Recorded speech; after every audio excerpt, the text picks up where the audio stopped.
Hello everyone. Before we start, make sure to like and subscribe to the channel. And leave a comment with where you're from and what time you're watching. That way, YouTube will keep showing you stories just like this one. Now, let's begin. Grandma Eloise passed away on a Friday morning in April 2024, and by Sunday afternoon, I found myself sitting cross-legged on the floor of her bedroom closet, surrounded by decades of her life packed into cardboard boxes. My mother had asked me to help sort through everything since she could barely step into the house without breaking down. At 26, fresh out of a failed engagement and temporarily crashing at my parents' place in rural Virginia, I had nothing but time on my hands.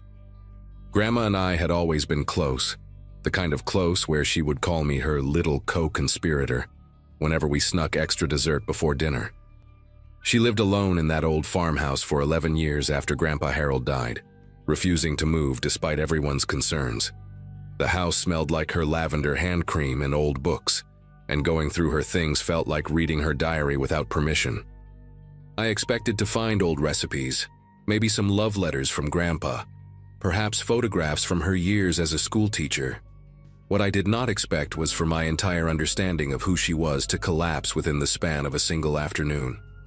The first few boxes contained exactly what you would imagine. Report cards she had saved from students who had written sweet notes on the back, Christmas cards dating back to the 70s, receipts she had kept for absolutely no logical reason. I was actually smiling, shaking my head at how she had hoarded rubber bands in a mason jar, like they were precious gems. Then I pulled out a shoebox from the very back of her closet, hidden behind a stack of quilts she had sewn herself. It was heavier than it should have been, and the lid was secured with a thick rubber band that had nearly fused to the cardboard. When I finally pried it open, I found a bundle of documents wrapped in a faded silk scarf, the kind with hand-rolled edges that women wore in old Hollywood movies. There was a marriage certificate on top, yellowed and brittle, dated June 1961. The bride's name was Eloise Marie Compton, my grandmother's maiden name. But the groom was not Harold Weston, the man I had called Grandpa my entire life. The name typed in careful black letters was Vincent Agostino, and seeing it there made me feel like I had just stepped through a trap door into a room that was never supposed to exist. I sat there for a long time just staring at that certificate, trying to make it fit into the story of my grandmother that I had known my whole life. She married Grandpa Harold in 1965. I knew that because their anniversary was always a big deal, always celebrated with her famous lemon cake and too many candles. But this certificate said she had been married 4 years before that, to a man none of us had ever heard of. I carefully unfolded the other documents in the bundle, my fingers leaving smudges on paper that had not been touched in decades. There were photographs, small square ones with scalloped edges, the kind they used to take at photo booths. My grandmother, impossibly young, maybe 19 or 20, with victory rolls in her dark hair and red lipstick that photographed almost black. And next to her, a man with slicked back hair, a sharp jaw, and eyes that looked like they were keeping secrets even in a snapshot. He was handsome in a dangerous way, the kind of handsome that mothers warned their daughters about. On the back of one photo, in my grandmother's careful cursive, were the words, V and me, Coney Island, June 1961. Beneath the photographs, I found newspaper clippings, brittle and brown at the edges, folded into small squares like someone had been hiding them for a very long time. The first one was from the Brooklyn Daily Eagle, dated March 1963. The headline read, "Local businessman sought for questioning in warehouse fire." There was no photo, but the article mentioned a Vincent Agostino, age 24, believed to be connected to the Marano crime family operating out of Red Hook. 3 men had died in that fire. The article said investigators suspected arson, that the warehouse had been used as a front for illegal gambling operations, and that Agostino had not been seen since the night of the blaze. I read it 3 times, waiting for the words to change, waiting for some other Vincent Agostino to appear, a different man with the same name, a coincidence that would let me keep my grandmother intact. But the next clipping was worse. It was from 2 weeks later, a smaller article buried on page 6, reporting that Vincent Agostino was now considered a missing person. His car had been found abandoned near the docks in Staten Island, doors open, keys still in the ignition. There was blood on the front seat. He was never seen again. My hands moved on their own after that, pulling out more papers, more secrets. There was a letter, handwritten on plain white paper, no envelope, no date. The handwriting was jagged, hurried, nothing like my grandmother's elegant script. It read, "Ellie, by the time you read this, I will be gone. Do not look for me. Do not ask questions. Forget you ever knew my name. They will come asking and you must tell them nothing. You were never my wife, we never met. Burn this letter and everything else. I am sorry for what I brought into your life. V." She had not burned it. She had kept it for over 60 years, tucked away in this shoebox along with her marriage certificate and those photographs and those terrible newspaper clippings. I tried to imagine her as a young woman, barely 22 years old, receiving this letter, realizing that her husband was either dead or running for his life, and that she could never speak of him again. I tried to imagine the fear she must have felt, the grief she could not share with anyone, the weight of pretending he had never existed. At the very bottom of the shoebox, beneath everything else, I found a small spiral notebook with a faded green cover. It was a diary of sorts, though not quite, more like scattered notes written in my grandmother's handwriting at different times over many years. The first entry was dated April 1963, just weeks after Vincent disappeared. Men came to the apartment today, 2 of them. They asked about V. I told them I did not know anyone by that name. They did not believe me. One of them grabbed my wrist hard enough to leave bruises. They said they would be back. I turned the page with shaking fingers. May 1963, moved to Virginia. Changed my name back to Compton. Told everyone I was a widow, that my husband died in Korea. No one questions a war widow. The entries continued, sparse but devastating. In 1965, she wrote about meeting Harold, a kind man who worked at the post office and brought her flowers every Sunday. In 1967, she wrote about their wedding, about how happy she was, about how she had finally started to feel safe. But then, in 1971, another entry. A man came to the school today, said he was looking for an old friend named Ellie Agostino. I told him there was no one here by that name. He smiled at me before he left. He knew. They still know. I kept reading, unable to stop, each entry pulling me deeper into a life I never knew existed. The entries were not frequent. Sometimes years would pass between them, but they painted a picture of constant, quiet terror. In 1978, she wrote about a black sedan that parked outside their house for 3 days straight before finally driving away. She never told Harold. In 1985, when my mother was a teenager, someone broke into their car and rifled through the glove compartment, but took nothing of value. They were looking for something, my grandmother wrote, or sending a message. I do not know which is worse. In 1993, she received a sympathy card in the mail after her own mother's funeral. It was unsigned, postmarked from Brooklyn, and inside someone had written only, "Our condolences to the Agostino family."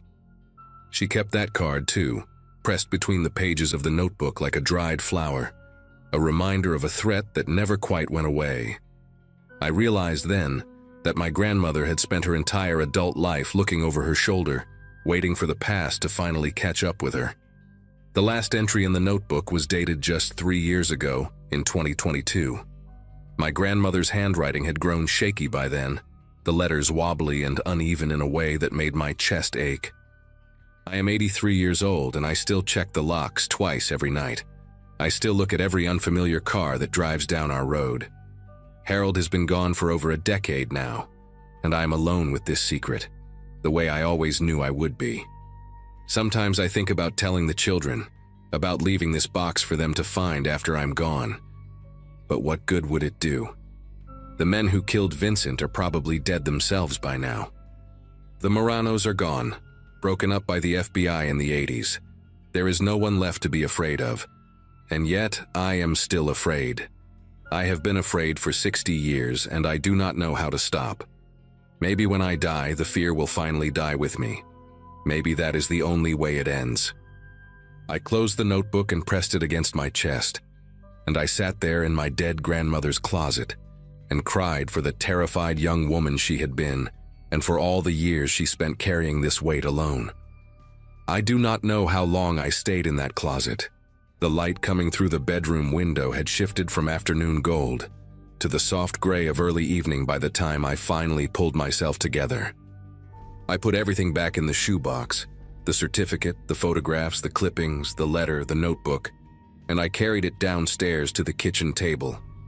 My mother was coming back the next morning to continue sorting through things, and I had a decision to make. Did I tell her? Did I show her this box and watch her entire understanding of her own mother collapse the way mine had? Grandma Eloise had kept this secret for over 60 years. She had protected her family from this knowledge, had borne the weight of it alone so that they would never have to be afraid the way she was afraid. Part of me wanted to honor that sacrifice, to take this box out to the backyard and burn it the way Vincent had asked her to do all those years ago. But another part of me, a louder part, needed to know more. I needed to understand what had really happened to Vincent Agostino, and whether the threat my grandmother feared her whole life had ever been real at all. I spent that night at the kitchen table with my laptop, falling down a rabbit hole of old newspaper archives and genealogy websites and true crime forums dedicated to organized crime in mid-century New York. The Marano family had been real, a small but violent outfit that operated out of Brooklyn from the late 40s until the FBI dismantled them in 1987. They were known for gambling, loan sharking, and arson for hire. Vincent Agostino's name appeared in a few digitized court documents from the era, listed as a known associate, but never formally charged with anything.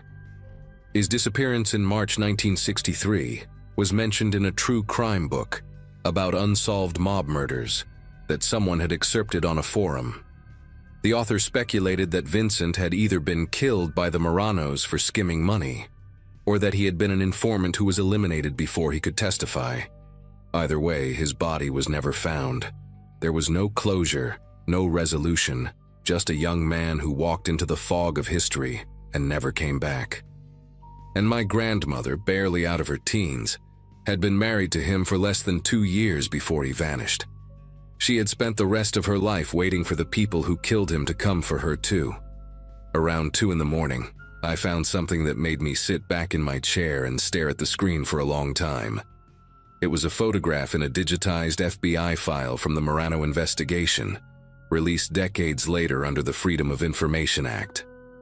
The image was grainy, black and white, showing a group of men standing outside a social club in Red Hook sometime in the early 60s. Most of the faces were labeled with names I did not recognize, soldiers and associates long dead or imprisoned. But in the corner of the frame, partially cut off, was a young man in a dark coat looking directly at the camera. The label beneath him read, V. Agostino, unconfirmed. I zoomed in as much as the resolution would allow, and even through the blur of age and pixels, I recognized the sharp jaw, the slicked back hair, those eyes that seemed to be keeping secrets. It was him. It was really him. My grandmother had married that man, had shared a bed with him, had probably loved him in the desperate way young people love before they understand what love costs. And he had walked away from her into a world of violence and shadows and never come back. I decided that night to keep the shoebox. I did not burn it, and I did not show it to my mother. Not right away, at least. Instead, I put it in the trunk of my car and drove back to my parents' house, and I spent the next few weeks trying to figure out what to do with the weight of what I had learned. Eventually, I did tell my mother. I waited until a quiet Sunday afternoon when my father was out golfing, and I sat her down at the kitchen table and opened the box in front of her. She cried, of course. She asked questions I could not answer. She looked at the photographs of her mother as a young bride and said she did not recognize the woman in them. But she also said something that has stayed with me ever since. She said, All those years I thought she was just anxious. I thought she was paranoid about nothing. But she was protecting us. She was carrying all of this so we would never have to. We decided together to keep the secret within our immediate family. There was no point in telling my aunts and uncles, no reason to shatter their image of Grandma Eloise when she had worked so hard to build it. The Moranos were gone. Vincent was gone. The only person left who had been afraid was gone too. We let the fear die with her, the way she had hoped it would. I still have the shoebox. It sits on the top shelf of my closet now, behind a stack of old yearbooks and photo albums from college. Sometimes late at night when I cannot sleep, I take it down and look through its contents again. I study the photographs of my grandmother as a young woman, trying to find some trace of the fear that would come to define her life. But all I see is hope. She looks so impossibly young in those pictures, so full of the belief that love can conquer anything. She did not know yet what Vincent was, or what he would bring into her life. She did not know that she would spend the next 6 decades checking locks and watching cars and flinching at unexpected knocks on the door. I think about her often now, not the grandmother I knew with her lemon cake and her lavender hand cream, but the frightened young woman who reinvented herself completely just to survive. She built a whole life out of silence and secrets, and she did it so well that none of us ever suspected a thing. I do not know if that makes her brave or tragic or both. But I know this: she loved us enough to carry this burden alone, and she was strong enough to never let it break her. That is the woman I choose to remember. That is the grandmother I will always love.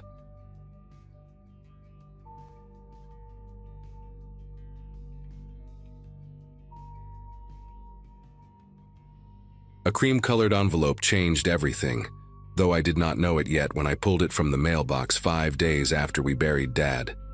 March 2017 had been the worst month of my life up to that point.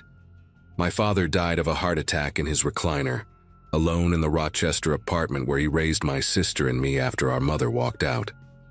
I was 24, working at a small accounting firm downtown, and my sister Tessa had just turned 22, still finishing her nursing degree while pulling night shifts at an assisted living facility. We were broke, grieving, and completely unprepared to handle the logistics of death. Dad never talked about what he wanted for a funeral, never talked about money, never talked about anything personal really. His past was the one subject guaranteed to make him leave the room. Grandparents, aunts, uncles, cousins, none of them existed as far as we knew. He raised us like he had appeared from nowhere, a man without a history, and we stopped asking questions years ago because the silence that followed hurt too much. The letter inside that envelope came from Scottsdale, Arizona, written in elegant cursive on thick stationery that smelled faintly of lavender. A woman named Lorraine Prescott claimed to be our grandmother, our father's mother, someone whose existence he had hidden from us our entire lives. She wrote that she and her husband Donald had been searching for us for years, that our father cut off all contact when he left home decades ago, and they never understood why. She found out about his death through an obituary search online, and her letter overflowed with grief and regret and desperate hope.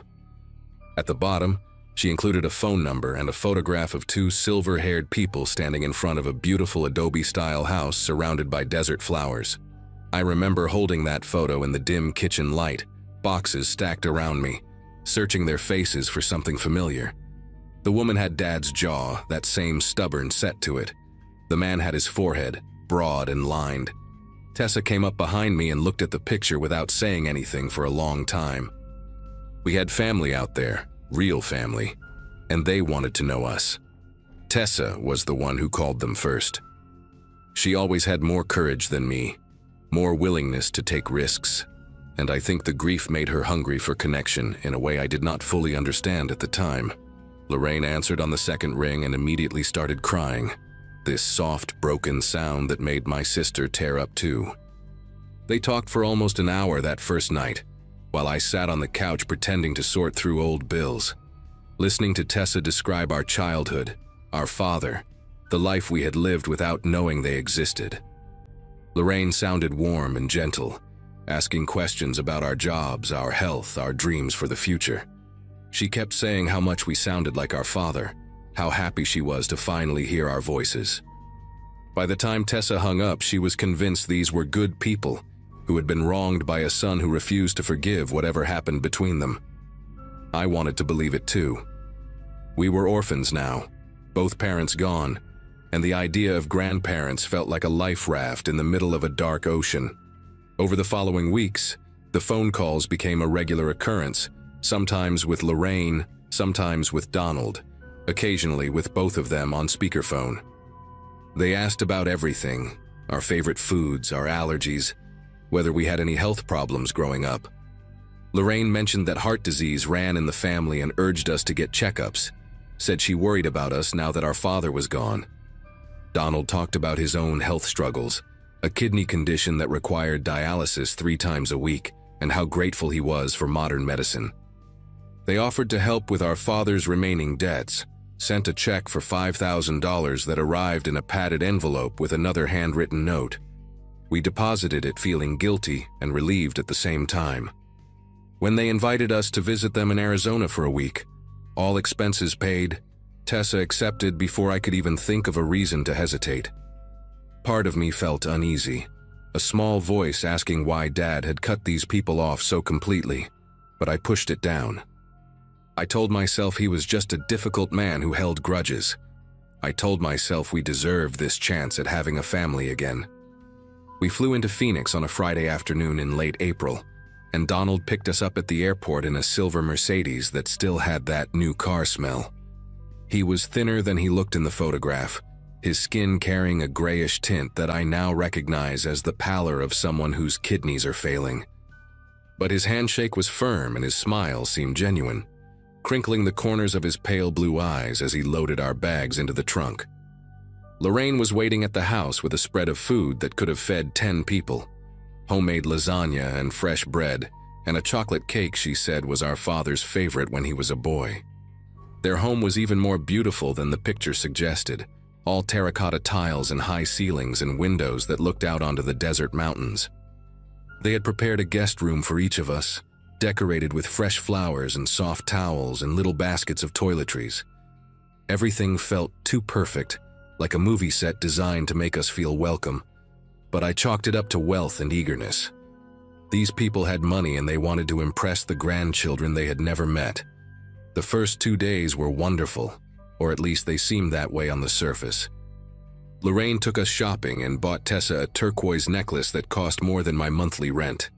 Donald showed us his vintage car collection in the garage, 5 gleaming vehicles that he polished himself every Sunday morning. They told us stories about our father as a child, how he loved baseball and hated vegetables, how he used to build model airplanes in his room for hours. I learned that he had a dog named Chester who died when he was 12, and that he cried for a week straight. These details made me ache for the man I had lost, and also made me angry at him for keeping this from us. On the second night, Donald mentioned casually that he had scheduled us appointments at his personal physician's office for Monday morning. Just routine checkups, he said, since we were in town and it was important to know our family medical history. He would cover the cost, of course. Lorraine nodded and added that the doctor could run some blood work, check our kidney function and liver health, make sure we were in good shape. Tessa thanked them without hesitation. I said nothing, but something cold settled into my chest that I could not name. Monday morning came, and Donald drove us to a medical complex on the east side of Scottsdale, a sleek building with tinted windows and a lobby that looked more like a luxury hotel than a clinic. The physician, a tall man named Dr. Ashford with a silver goatee and an expensive watch, greeted Donald like an old friend. They shook hands and exchanged small talk about golf, while Tessa and I sat in the waiting room filling out paperwork. The forms asked detailed questions about our medical history, surgeries, medications, family illnesses going back 3 generations. There was an entire section about organ donation preferences and whether we had ever been tested for tissue compatibility. I stared at those words for a long time, my pen hovering above the page.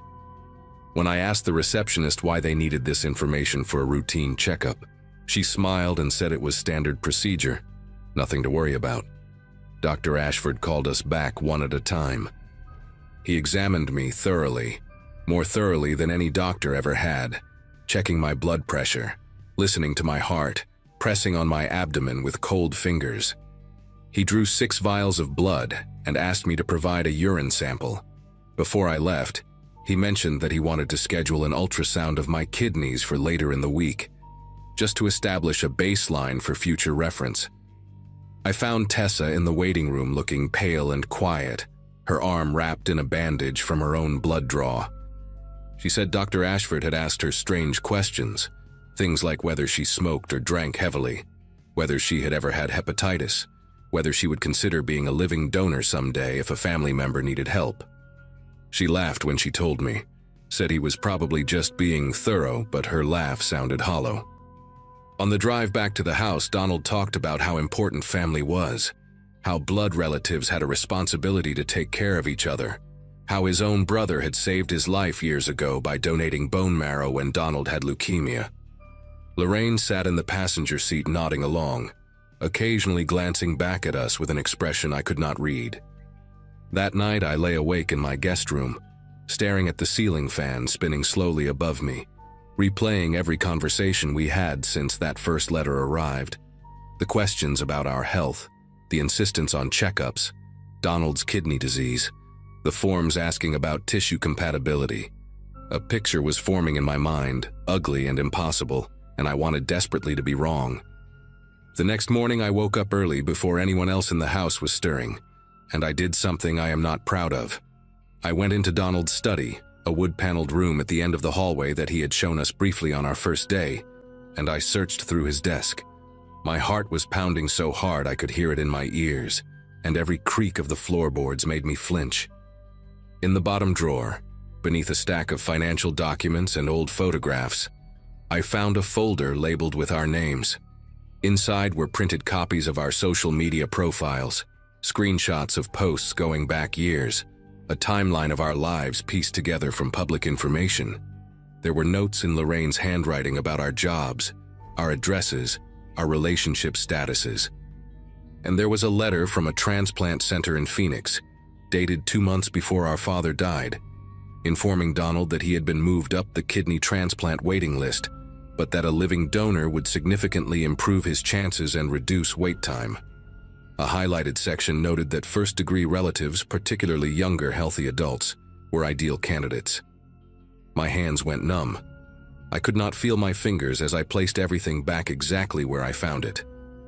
I spent the rest of that day pretending nothing had changed, smiling at breakfast, nodding along to Lorraine's stories about her garden club, watching Donald with new eyes as he moved slowly through the house. Every kind gesture now looked like manipulation. Every warm word sounded like a transaction. That afternoon, Lorraine suggested we all look through old family photo albums together, and I sat on the couch between her and Tessa while she turned page after page of faded pictures. There was our father as a baby, as a toddler, as a gap-toothed child squinting into the sun, and then around age 15 the photos stopped. Lorraine's voice got tight when she reached those empty pages. She said our father changed when he was a teenager, became distant and angry, and one day he simply left and never came back. I asked her why, what happened, and she exchanged a glance with Donald that lasted half a second too long. She said she never understood it, that some children just reject their parents for no reason. But I saw something flicker behind her eyes, a shadow of something she was not telling us. That night, while Tessa was in the shower, I pulled her into my room and told her everything I had found. She stared at me like I had lost my mind. Then slowly, horribly, her face crumpled as she realized I was telling the truth. We left the next morning. I told Lorraine that Tessa had gotten a call from work, some emergency at the nursing home that required her to come back early, and we needed to catch the first flight out. Lorraine's face did something complicated when I said it. A flash of panic quickly smoothed into concern. She insisted on driving us to the airport herself, said Donald was not feeling well enough for the trip. The ride was excruciating, 40 minutes of small talk and strained silences while my sister gripped my hand so tight I thought she might break my fingers.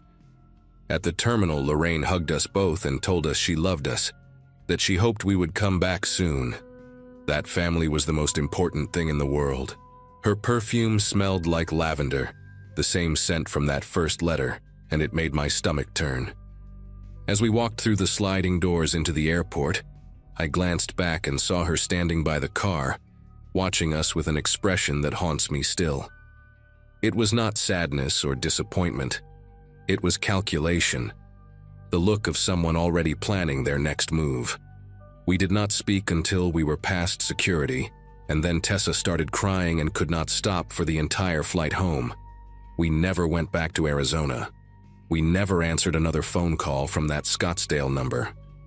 Lorraine sent letters for months afterward, each one more desperate than the last, talking about how much they missed us, how Donald's health was declining, how they just wanted to help and be part of our lives.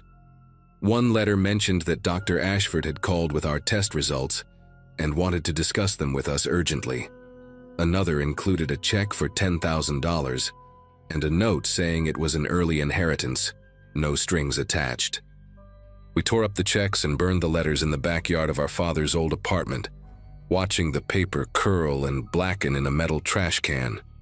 Tessa and I talk about it sometimes, late at night when neither of us can sleep, trying to understand what kind of people would hunt down their estranged grandchildren to harvest their organs. We think about our father, 15 years old, somehow discovering what his parents were capable of and running as far as he could. We understand now why he never talked about his past, why he raised us like a man with no history. He was protecting us the only way he knew how. I still wonder if Donald ever got his kidney, if some other desperate relative or stranger saved his life. I wonder if Lorraine is still out there, searching obituaries for other family members, other potential donors. Some nights I dream about that house in the desert, those terracotta tiles and high ceilings, and I wake up feeling like I escaped something I will never fully understand. My father saved us twice, once by running away and once by dying before they could reach us through him. I wish I could thank him for that. I wish I could tell him I finally understand.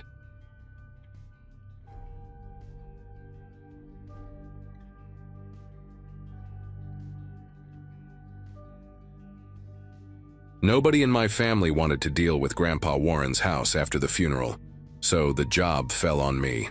I was 34, recently divorced, sleeping on my buddy's couch in Harrisburg, and technically unemployed, which apparently made me the perfect candidate.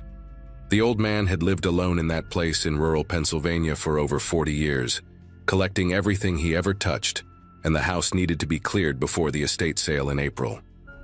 I drove out there on a Friday morning in March 2023, expecting maybe 2 weeks of work. The house smelled exactly like I remembered from childhood visits, that mix of old wood, mothballs, and something faintly metallic that I always associated with the basement. Same floral wallpaper in the kitchen, same grandfather clock in the hallway that had been stuck at 3:47 for as long as I could remember. Started upstairs with the easy stuff, clothes and books and old photo albums, but I knew the basement was going to be the real nightmare. Everyone in the family knew about that basement. Grandpa had been shoving things down there since the early 80s. I spent the first 2 days just creating walkways through the mess, broken furniture, dead appliances, towers of magazines and newspapers that reached the ceiling in some spots. My aunt had warned me it would be bad, but she had no idea. By Wednesday afternoon, I finally made it to the far end of the basement, past the ancient furnace that groaned every time the heat kicked on. That is when I noticed something strange.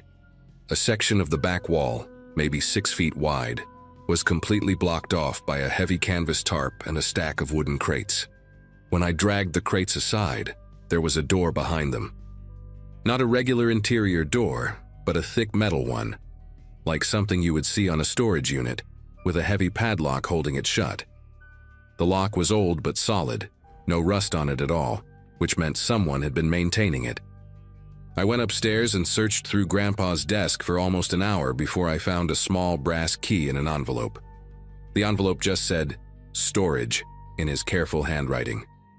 I remember my palms were damp when I fitted the key into that lock. I figured it was probably valuables, maybe some antiques or cash he did not trust the banks with. I had no idea what I was about to walk into. The door swung open easier than I expected, and the smell hit me first. Not rot or mold, but something clinical, like rubbing alcohol mixed with old paper. I used my phone flashlight to find a pull chain, and when the bare bulb flickered on, I saw a room about the size of a single-car garage. The walls were lined with metal shelving units, the industrial kind you see in warehouses, and every shelf was packed with boxes. Cardboard file boxes, the type you buy at office supply stores, each one with a white label on the front. The labels had dates on them. That was the first thing I noticed. Dates going back decades: 1987, 1991, 1994, 2003, 2011. They were not in order, just scattered across the shelves, but there had to be at least 30 or 40 boxes in there. In the center of the room was a wooden desk with an old lamp on it, the kind with the green glass shade, and a chair that looked like it had been sat in thousands of times. The seat cushion was worn down to almost nothing. I stood in that doorway for a long time, just trying to understand what I was looking at. My first thought was that Grandpa had been running some kind of side business, maybe tax stuff, or legal documents for people in town. That would have made sense. That would have been fine. I pulled down the first box I could reach, the one labeled 1994, and set it on the desk. Inside were file folders, maybe a dozen of them, each one thick with papers. I opened the first folder and found newspaper clippings. They were yellow and brittle, carefully cut out and preserved in plastic sleeves. The headlines made my throat tighten. Woman found dead near creek, no suspects. Police baffled by brutal slaying in Westmoreland County. Body discovered in wooded area. Investigation ongoing. Every clipping was about a murder. Unsolved murders. I flipped through the folder, and there had to be 15 or 20 articles in there. All from different newspapers, all from 1994, all about killings that were never solved.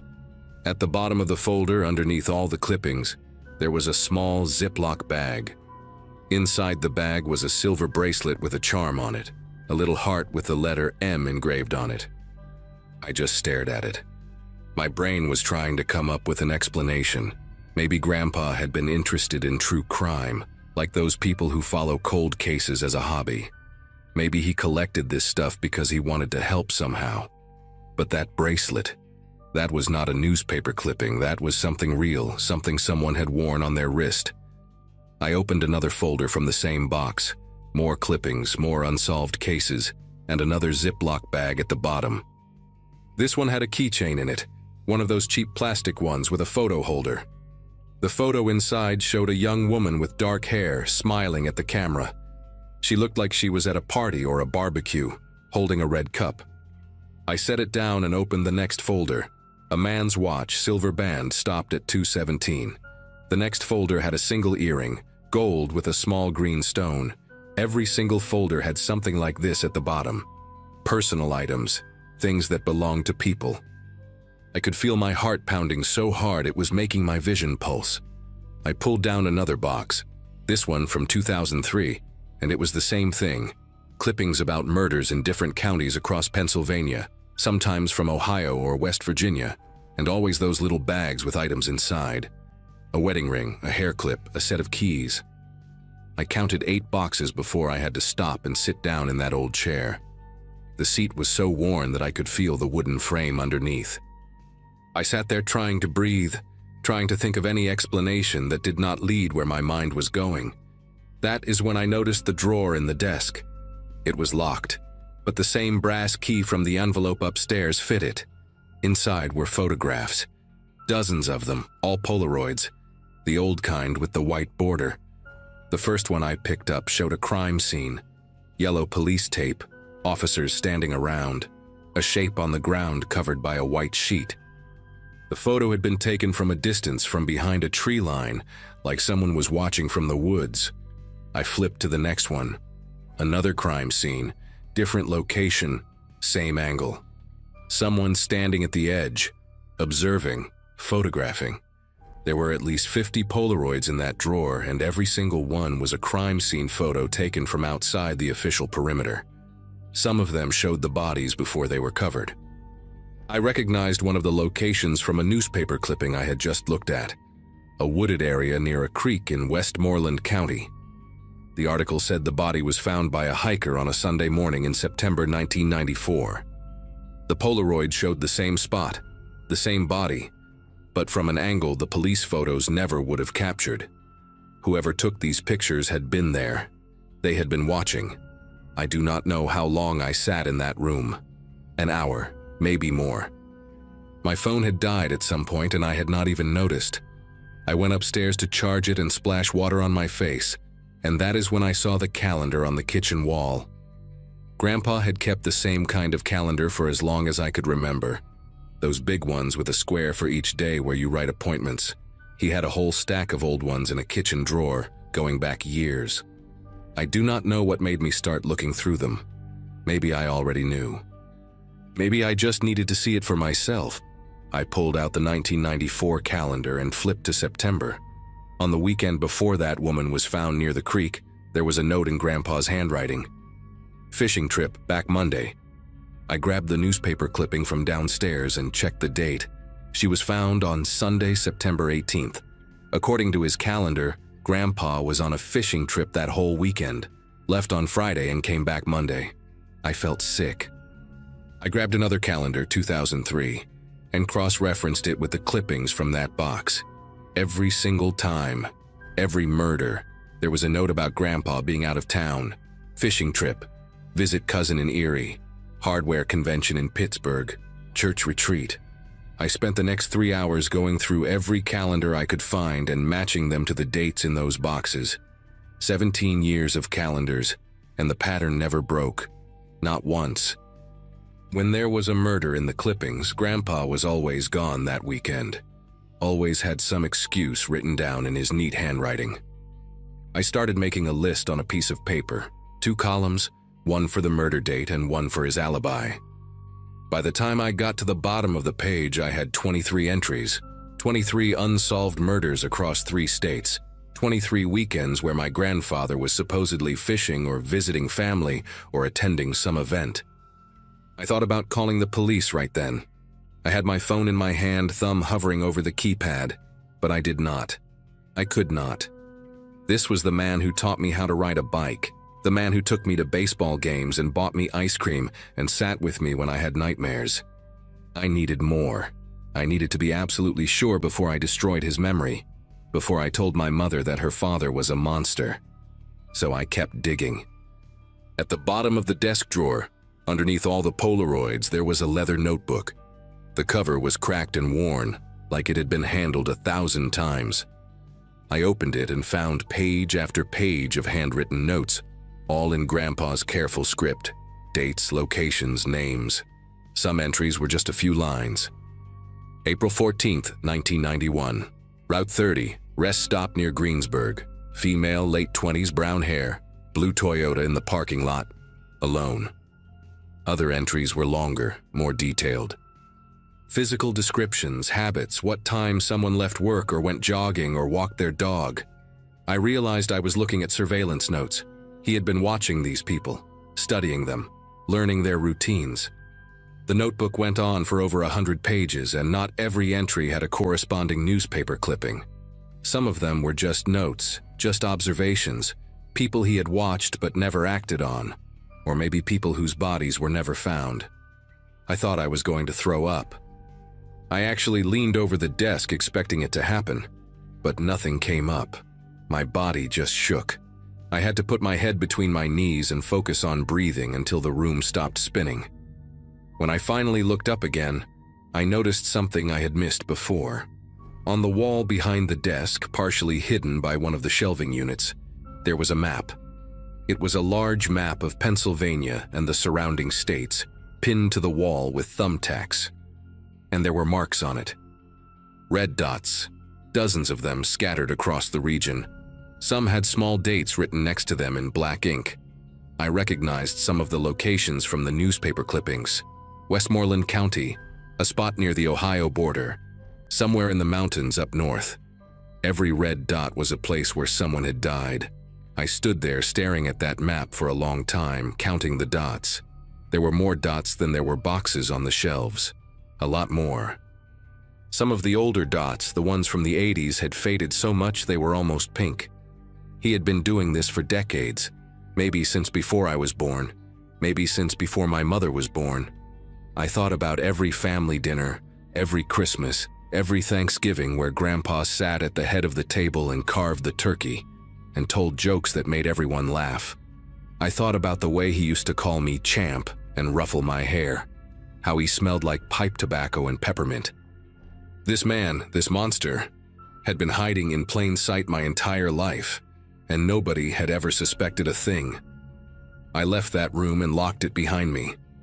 I sat on the basement stairs for what felt like hours, just staring at the concrete floor, trying to figure out what to do. Part of me wanted to burn it all, drag those boxes outside, douse them in gasoline, and watch decades of horror turn to ash. Nobody would ever know. Grandpa would stay the kind old man in everyone's memory, and I would carry this secret until I died. But then I thought about those items in the Ziploc bags. The bracelet with the letter M, the keychain with the smiling woman, the wedding ring. Those belonged to real people.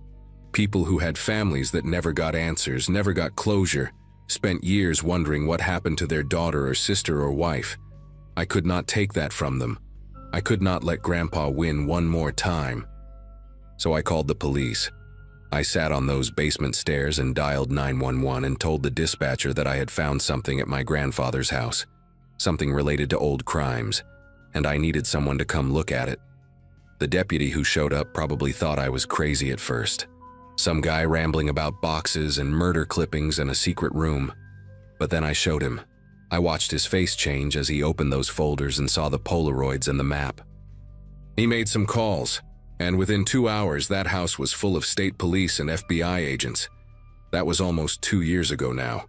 I am still not allowed to talk about the details of the investigation, but I can tell you what became public record. They matched items from those boxes to 14 unsolved murders across Pennsylvania, Ohio, and West Virginia. 14 families who finally learned what happened to their loved ones. The investigators told me there are probably more, cases from the 70s and early 80s where the evidence is too degraded to make a definitive connection. My mother stopped speaking to me after the story hit the news. She says I destroyed her father's memory for nothing, that I must have misunderstood what I found, that there has to be another explanation. There is not. I know what I saw in that room. I know what those calendars said. Some nights I still dream about that map on the wall, all those faded red dots spreading across 3 states like a disease. I think about the fact that he died peacefully in his sleep at 87 years old, surrounded by family, and never answered for any of it. I think about how I sat on his lap as a kid and he read me stories before bed. And I wonder how many other families out there have basements they have never looked in, with doors they have never opened, hiding secrets that would shatter everything they thought they knew.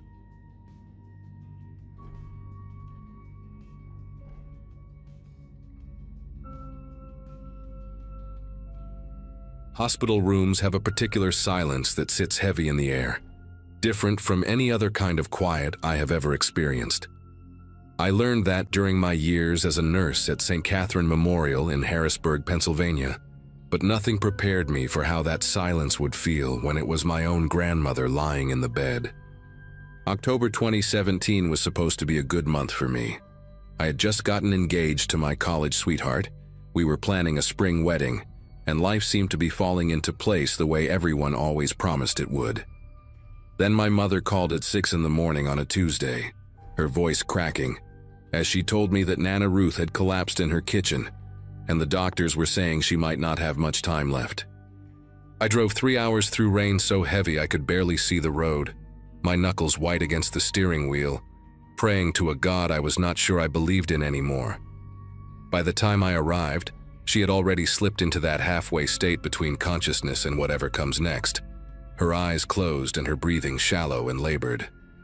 Nana Ruth was 87 years old, and until that Tuesday morning, she had seemed invincible to me. She still lived alone in the same farmhouse where she had raised my mother, still tended her vegetable garden every spring, still made her famous apple butter every fall, and sent jars of it to everyone in the family. I had graduated nursing school when I was 23, young and idealistic, convinced that understanding the mechanics of death would somehow make it easier to face. Sitting beside her bed that Wednesday, holding her hand while my parents took turns pacing the hallway and making phone calls, I realized how wrong I had been. Her skin felt like tissue paper, thin and dry and fragile in a way that made my throat tighten every time I looked at her. She had been mumbling in her sleep all morning, fragments of sentences that made no sense, names I did not recognize, what sounded like apologies directed at people who were not in the room. I thought it was just the medication, or the confusion that often comes at the end, until her fingers suddenly curled around mine with surprising strength and her eyes snapped open. She looked directly at me, and for a moment she was completely lucid, completely present, and completely terrified. She was not supposed to come home that night, Nana Ruth whispered, her voice dry and cracked like autumn leaves. I leaned closer, thinking I had misheard her, thinking maybe she was still caught in some dream from her past. But her eyes were locked onto mine with an intensity that made me want to pull away. I need to tell you, before I go, I need someone to know. Her grip on my hand tightened even more, her brittle fingernails pressing into my palm hard enough to leave marks. I glanced toward the door, wondering if I should call for my mother, but something in Nana Ruth's expression stopped me. She looked like a woman who had been carrying a weight for so long that her bones had bent around it. And now, at the very end, she was desperate to set it down. I told her it was okay, that she could tell me anything, that I was listening. I had no idea what I was agreeing to hear. She started talking in a voice so low I had to lean my ear close to her mouth, close enough to smell the staleness of her breath and the faint chemical scent of the medications dripping into her arm. She told me about a night in the summer of 1987, a night when she was still living in Waynesboro with my grandfather before he passed. She told me about her neighbor, a woman named Donna Whitmore, who lived in a small blue house at the end of Chestnut Road with her husband and 2 young children. Nana Ruth's voice trembled as she described Donna, a quiet woman with auburn hair, who always wore a silver cross around her neck and who brought over casseroles whenever someone in the neighborhood was sick. She was kind, Nana Ruth said, and something in the way she said it made my chest feel tight. She did not deserve what happened to her, none of it, and I let them blame the wrong person because I was too afraid to speak. I sat there frozen, my heart pounding against my ribs, watching tears leak from the corners of my grandmother's eyes and disappear into the pillow beneath her head. The story came out in fragments, like she was pulling pieces of glass from a wound that had never properly healed. That summer night in 1987, Donna Whitmore was supposed to be visiting her sister in Pittsburgh. Her husband, a man named Gene, had told everyone in the neighborhood that Donna would be gone for the whole weekend. He mentioned it at the hardware store, at the diner, to anyone who would listen. Nana Ruth said she remembered thinking it was strange how often he brought it up, like he wanted to make sure people knew the house would be empty, except for him and the kids. She was sitting on her porch that Friday evening, shelling peas into a metal bowl, when she saw someone walking up the path toward the Whitmore house. It was not Gene. It was a man she recognized from church, someone named Lloyd Becker, who worked at the lumber mill on the edge of town and who had been seen talking to Gene in hushed voices for weeks before that night. Lloyd was carrying something wrapped in a dark cloth, something long and heavy, and he walked with the kind of purpose that made Nana Ruth set down her bowl of peas and watch.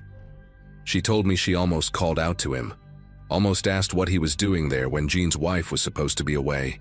But something stopped her, a feeling in her gut, a warning she could not name, a sense that she was seeing something she was not supposed to see. She watched Lloyd disappear around the back of the Whitmore house, and she told herself it was none of her business, that he was probably just there to help Gene with some project, that there was nothing wrong with a man visiting his friend on a Friday night. She went inside and made dinner for my grandfather, and she tried to forget about the way Lloyd had walked, the way his shoulders were hunched like he was bracing for something. It was almost midnight when she heard the screaming. Even 30 years later, lying in that hospital bed, Nana Ruth's face twisted when she described the sound. Raw, animalistic, the kind of scream that does not sound human because humans are not supposed to feel that much pain. The screaming stopped after a few minutes, and then there were sirens, and then the flashing lights of police cars lit up the whole street in red and blue. Donna Whitmore had come home early from Pittsburgh because her sister had gotten sick. She was not supposed to be there, but she was. The police ruled it a burglary gone wrong. Donna had walked in on an intruder, they said, someone who panicked and attacked her before fleeing into the night. Gene played the grieving husband so well that no one thought to look at him too closely. He wept at the funeral. He held his children. He accepted casseroles from the same neighbors who had received them from his dead wife. But there was a man who lived 2 streets over, a drifter named Terrence Gould, who had been in town for only a few months, doing odd jobs and sleeping in a room above the old feed store. Terrence had a record: petty theft, a bar fight that landed him 6 months in county jail, and he had no alibi for that Friday night because he had been drinking alone in his room. The police found a pawn ticket in his pocket for a silver necklace with a cross pendant, and that was enough. Terrence Gould was arrested, tried, and convicted of Donna Whitmore's murder within 8 months. He died in prison in 2003, still swearing he was innocent, still claiming he had bought that necklace from a man he met outside a bar and had no idea where it really came from. Nana Ruth's voice broke when she told me why she never said anything. Lloyd Becker was her brother. Her younger brother, the baby of the family, the one she had helped raise after their mother died when Lloyd was only 6 years old. She had watched him take his first steps, taught him to read, protected him from their father's temper when the old man came home drunk and looking for someone to hit. Lloyd was not a good man. She knew that, she had always known that. But he was her blood, and when the police came knocking on doors asking if anyone had seen anything unusual that night, she told them no. She said she had been inside all evening, that she had not looked out her window, that she had not seen Lloyd walking toward the Whitmore house with something heavy in his hands. She lied to protect the boy she had raised, and in doing so, she condemned an innocent man to die behind bars for a crime he did not commit. "I have carried it every day since," she whispered, her voice barely audible now, her grip on my hand weakening. "Every single day, and now I am going to meet my Maker, and I do not know if he will forgive me. But I needed you to know. Someone had to know the truth." She died less than an hour later, slipping away so quietly that I almost missed it. One moment she was breathing, shallow and labored, and the next moment, she simply was not. I sat there holding her hand long after it went cold, unable to move, unable to process what she had told me. My mother came back into the room with 2 cups of coffee and found me like that, staring at Nana Ruth's face, tears streaming down my cheeks without me even realizing I was crying. I did not tell her what I had heard. I did not tell anyone. Part of me wanted to believe it was just the ramblings of a dying woman, the confusion of a brain shutting down, memories tangled with dreams and regrets that had no basis in reality. I held on to that hope through the funeral, through the burial in the little cemetery behind the Methodist church, where Nana Ruth had worshipped for 60 years, through the weeks that followed when I tried to return to my normal life and pretend that everything was fine. But I could not stop thinking about Donna Whitmore, about Terrence Gould, about a man named Lloyd Becker who walked toward a house with something heavy in his hands on a summer night 30 years ago. It was almost 3 weeks after the funeral when I finally broke down and searched for it online. I told myself I just wanted to prove that Nana Ruth had been confused, that there was no murder on Chestnut Road in Waynesboro in 1987, that the whole story was a fiction her dying brain had constructed from fragments of old television shows and half-remembered news reports. I typed in Donna Whitmore Waynesboro 1987 and hit enter, and the first result made me feel like all the air had been sucked out of the room. There she was, a newspaper photograph from the Waynesboro Herald, grainy and faded, but unmistakably real. Auburn hair, a gentle smile, a small silver cross visible at her throat. The headline read, "Local Woman Slain in Home Invasion," and the date was July 18, 1987. I scrolled through article after article, my hands trembling against the keyboard, reading about the investigation, the arrest, the trial, the conviction. Terrence Gould's mugshot stared back at me from the screen, a thin man with hollow eyes and a look of bewildered terror, like he could not understand what was happening to him. And then I found something that made me stop breathing entirely. A small article from just 2 months earlier, buried in the local news section of the Waynesboro paper. The headline read, "Cold Case Review, 1987. Whitmore Murder Reopened After New Evidence Surfaces." I read that article so many times that I could recite it from memory. A detective named Hank Ellsworth had been assigned to review old cases as part of a state initiative, and when he pulled the Whitmore file, he found inconsistencies that the original investigators had overlooked. The pawn ticket that convicted Terrence Gould had been dated July 19th, 1 day after the murder. But the pawnshop owner's records showed he had not opened until noon that day, and witnesses placed Terrence passed out drunk in his room above the feed store until well past 2 in the afternoon. There was no way he could have pawned that necklace in the window of time the prosecution claimed. More troubling still, Detective Ellsworth had found notes in the original case file suggesting that another neighbor had mentioned seeing someone near the Whitmore house that night, a man who did not match Terrence Gould's description at all. That lead was never followed up. The neighbor who made the statement had died in 1994, but her name was still there in the file, written in faded blue ink on a yellowed piece of paper. Her name was Ruth Becker, my grandmother. She had told the police something after all, something that contradicted her later testimony, and someone had buried it. I spent the next week barely sleeping, barely eating, reading everything I could find about the case and about the people involved. Gene Whitmore had remarried in 1991 and moved to Florida, where he died of a heart attack in 2008. Lloyd Becker, my great-uncle, a man I had never met, whose name I had never even heard until Nana Ruth whispered it in that hospital room, had left Waynesboro shortly after the trial and spent the rest of his life drifting between small towns in the Midwest. He died alone in a motel room in Iowa in 2012. Liver failure, no family at the funeral.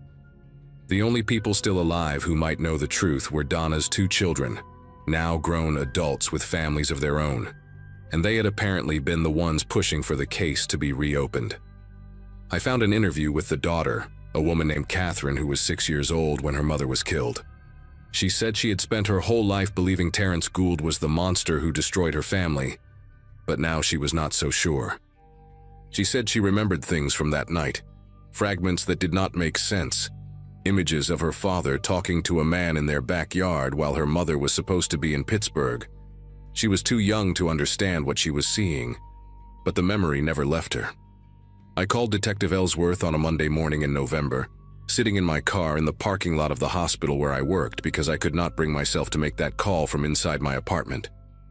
My voice was shaking when I told him who I was and what I knew, and there was a long silence on the other end of the line before he asked me to come to the station and give a formal statement. I drove to Waynesboro that same afternoon, 3 hours through the same route I had taken to see my grandmother die, and I sat in a small gray room with fluorescent lights and told a stranger everything Nana Ruth had told me. I showed him the notes I had written in the days after her death, every detail I could remember, every name and every description. He listened without interrupting, his face completely unreadable, and when I finished he thanked me and said they would be in touch.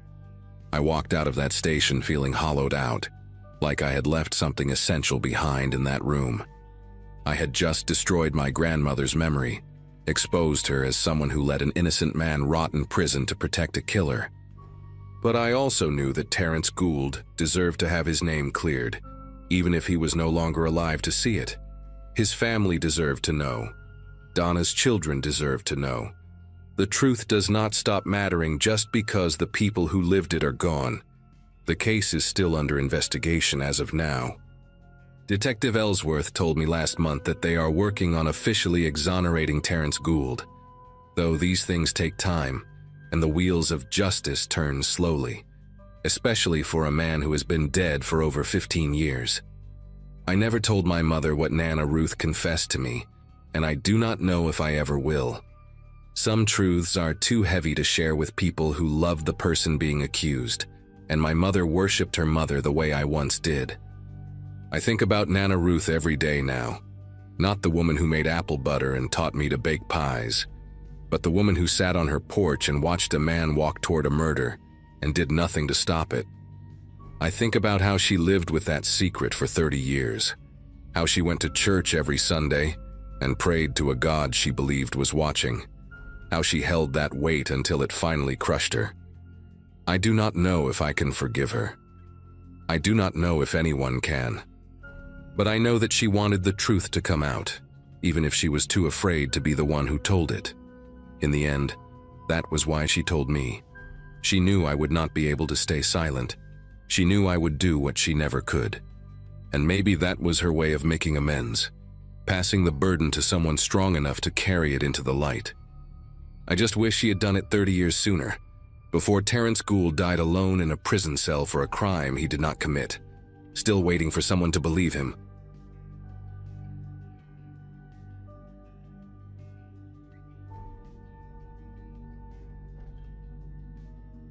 Grandma Evelyn called me on a Wednesday night, said she needed help going through some old boxes in the attic, and asked if I could come stay for the weekend. She sounded strange on the phone, her voice shaky in a way I had never heard before, and Grandpa Howard kept interrupting in the background saying something I could not make out. They lived on this 40-acre property in rural West Virginia, mostly forest and overgrown farmland, a place that had been in the family since before my mom was born. I had not visited since Thanksgiving 2 years prior, and guilt had been eating at me. So I told her yes, took Friday off work and made the 6-hour drive from Richmond. My friends thought it was sweet that I was helping my elderly grandparents. They had no idea what I was actually walking into. None of us did. If I had known, I would have stayed home and never answered that phone call. I would have let it ring until the voicemail picked up and then deleted it without listening. I pulled up to their property around 4 in the afternoon that Friday, the first week of April, when everything was still brown and dead from winter. The driveway was nearly a quarter mile of gravel that had mostly turned to mud, and my car struggled through the deeper spots. Grandma was waiting on the porch when I got there, wrapped in a thick cardigan even though it was not that cold, and she looked smaller than I remembered. Grandpa stayed inside watching some game show on the old television, barely acknowledged me when I walked through the door with my overnight bag. There was this tension in the house that I picked up on immediately, little looks between them when they thought I was not paying attention. Grandma would start to say something and then catch herself, change the subject to something mundane like the weather or what she was making for dinner. I figured they were just getting old, maybe having some health issues they did not want to worry me about. But it was more than that. Something was wrong in that house, something neither of them wanted to talk about, and I spent that whole first evening trying to figure out what it was. Saturday morning I woke up early, around 6, because I heard the back door slam shut. I looked out the window of the guest bedroom and saw Grandpa walking toward the tree line at the edge of their property, carrying a plastic grocery bag in one hand. He moved faster than I had seen him move in years, with purpose, like he had somewhere to be. I thought maybe he was going to feed some stray cats or check on something in the old barn, so I did not think much of it and went back to bed for another hour. When I came downstairs for breakfast, he was already back, sitting at the kitchen table with coffee like nothing had happened. Grandma made scrambled eggs and toast, and we talked about normal things, my job, my apartment, whether I was seeing anyone. But I noticed the grocery bag was gone. And when I casually asked Grandpa what he had been doing outside so early, he just said he was checking the property line for fallen branches. Grandma's fork stopped halfway to her mouth for just a second, then she kept eating like everything was fine. That was the first real lie I caught them in, and it made me curious about what else they were hiding. After breakfast, Grandma asked if I wanted to take a walk around the property, get some fresh air before we started on the attic boxes. I said sure, thinking it might be nice to stretch my legs after the long drive. We walked past the old chicken coop that had not housed chickens in decades. past the collapsing barn with the rusted tractor inside, and toward the edge of the woods. Grandma pointed out different trees she remembered from her childhood, told me stories about playing in these woods when she was a girl. But I noticed she kept steering us away from a certain direction, always finding a reason to turn left instead of right, to circle back toward the house. At one point I saw what looked like a worn path cutting through the underbrush, heading deeper into the forest, and I asked her where it led. She got quiet for a moment, then said it was just an old hunting trail that did not go anywhere anymore. Her voice was tight when she said it, and she would not meet my eyes. That path was clearly still being used, the vegetation trampled down, fresh boot prints visible in the mud. Someone had walked that trail recently, and Grandma did not want me to know about it. That afternoon, while my grandparents were napping, I decided to follow the trail myself. I told myself I was just curious. Maybe there was an old shed or something interesting back there, nothing to worry about. I put on my hiking boots and headed into the woods, following the worn path through the trees. The forest was dense, mostly oak and pine, and the further I walked, the quieter everything got. No birds singing, no squirrels running through the branches, just my footsteps crunching on dead leaves. After about 10 minutes, the trail opened up into a small clearing, and that is when I saw the well. It was an old stone well, the kind you see in pictures from 100 years ago, with a wooden cover that had been placed over the top. The cover looked newer than the well itself, maybe only a few years old, and there were heavy rocks placed on top of it like someone wanted to make sure it stayed closed. But what really got my attention was the structure next to it, half hidden by overgrown bushes. It looked like an old root cellar or storm shelter, a concrete entrance built into a small hill, with a rusted metal door that was slightly ajar. I should have turned around right there. Every instinct told me to go back to the house and pretend I never found this place. But I kept thinking about Grandpa sneaking out at dawn with that grocery bag, about Grandma steering me away from this direction, about all the strange looks and half-finished sentences. So I walked over to the shelter and pulled the door open wider. The hinges screamed with rust and a smell hit me immediately. Damp earth and something else, something stale and human. I used my phone flashlight to look inside, and my heart started pounding so hard I could feel it in my throat. There were stairs leading down into darkness, maybe 8 or 10 concrete steps, and at the bottom I could see a small room. Someone had been living down there. There was a cot with blankets piled on it, empty water bottles scattered on the floor, canned food stacked against the wall, a bucket in the corner that I did not want to think about. And on the walls, written in what looked like marker or maybe charcoal, were words. Sentences. Please. I made myself go down those stairs even though every part of me wanted to run. And I started reading what was written on those concrete walls. The handwriting was messy, desperate. Some of it scratched so hard into the concrete that whoever wrote it must have broken the marker or charcoal more than once. The first thing I read was near the door, at eye level, and it said, "Please don't send me back, they will kill me." No punctuation, no capitals, just raw fear put into words.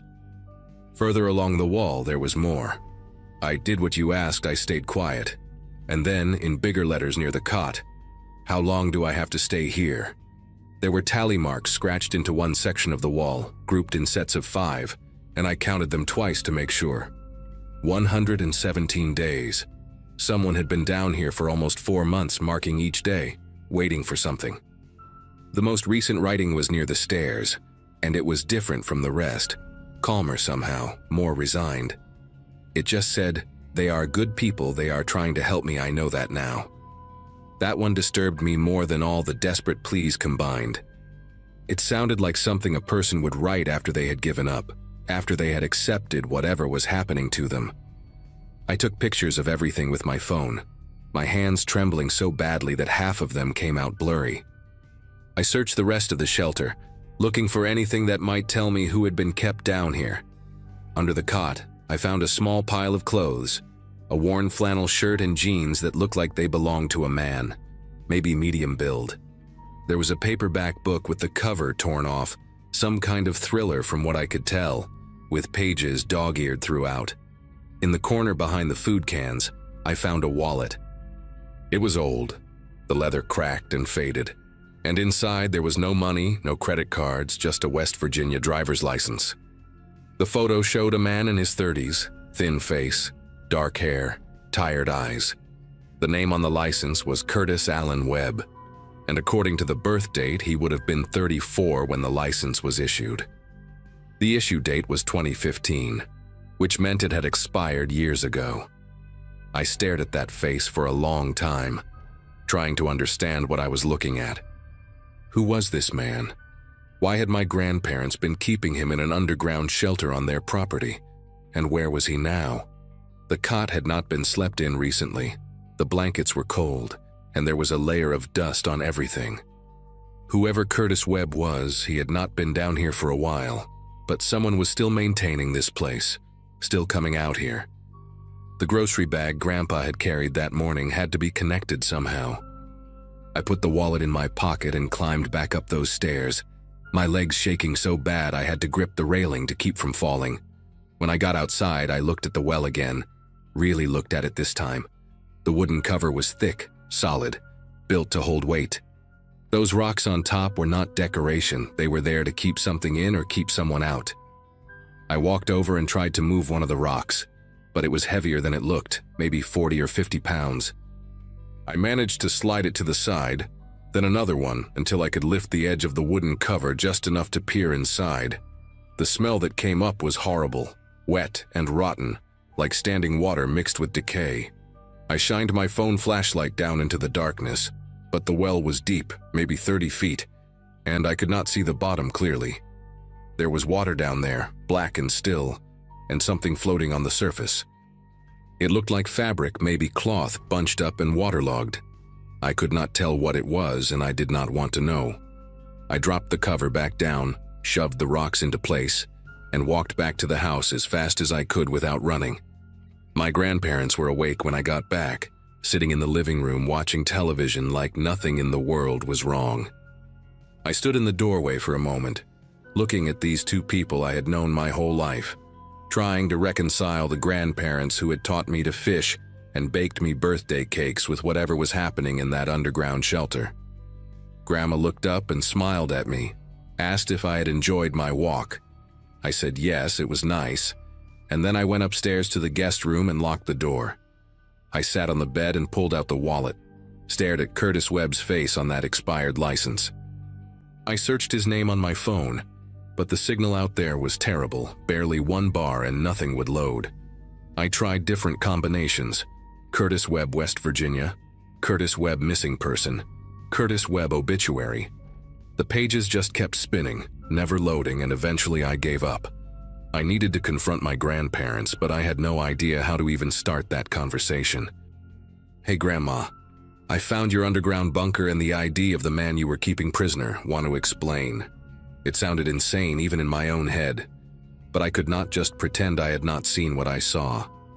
That shelter, those desperate words on the walls, the thing floating in the well. Something terrible had happened on this property, and my grandparents were at the center of it. I waited until dinner, sat across from them at the kitchen table while Grandma served meatloaf and mashed potatoes like it was any normal Saturday night. I could barely eat, just pushed the food around my plate, trying to find the right words. Finally, when Grandpa got up to refill his water glass, I pulled out the wallet and set it on the table. Grandma saw it first, and the color drained from her face so fast I thought she might faint. She grabbed the edge of the table with both hands, steadying herself, and whispered something I could not hear. Grandpa turned around, saw the wallet, and his whole body went rigid. For a long moment, nobody spoke. Then Grandma looked at me with these eyes I had never seen before, tired and scared and somehow relieved all at once. And she said they had been wondering when someone would find out. She said they had been carrying this for years, that it had been eating them alive, and maybe it was time to finally tell someone the truth. Grandpa sat back down heavily, like his legs could not hold him anymore, and he told me to put the wallet away because he could not stand to look at that face again. They told me Curtis Webb showed up at their door in the fall of 2015, desperate, bleeding from a cut on his forehead, begging them to hide him. He said people were after him, bad people, that he had seen something he should not have seen and now they wanted him dead. My grandparents did not know what to do. They were isolated out here, no close neighbors, and this terrified man was pleading for his life on their porch. So they let him stay in the old storm shelter, just for a few days until things calmed down. That was what they told themselves. But the days turned into weeks, and weeks turned into months. Curtis was paranoid, would not let them call the police, said the people looking for him had connections everywhere. Grandma brought him food and water every day. Grandpa reinforced the shelter door, and they kept his secret. They told me he was a good man, just scared that he never hurt anyone and never asked for much. He wrote on the walls to keep himself sane, counting the days until it was safe to leave. But it was never safe, or at least that is what Curtis believed. And eventually something in him just broke. Grandma stopped talking at this point, could not continue. And Grandpa had to finish the story with tears running down his face. He told me that one morning in early 2016, after Curtis had been in the shelter for about 4 months, Grandma went to bring him breakfast and found the door wide open. Curtis was gone.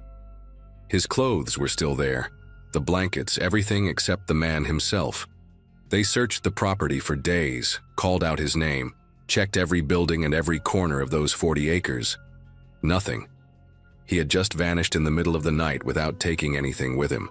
Grandpa said they assumed he finally felt safe enough to leave, that he had slipped away to start over somewhere new. But then I asked about the well. The question came out of my mouth before I could stop it, and both of them went silent. Grandma started crying, these quiet sobs that shook her whole body, and Grandpa just stared at the table like he was looking through it into something terrible. He said they found the well cover moved a few weeks after Curtis disappeared. Said they looked inside and saw something floating in the water but could not bring themselves to go down there and check. They convinced themselves it was just old clothes, debris, anything but what they feared it might be. They put the cover back, weighed it down with rocks, and never spoke about it again. Not to each other, not to anyone, for almost 10 years.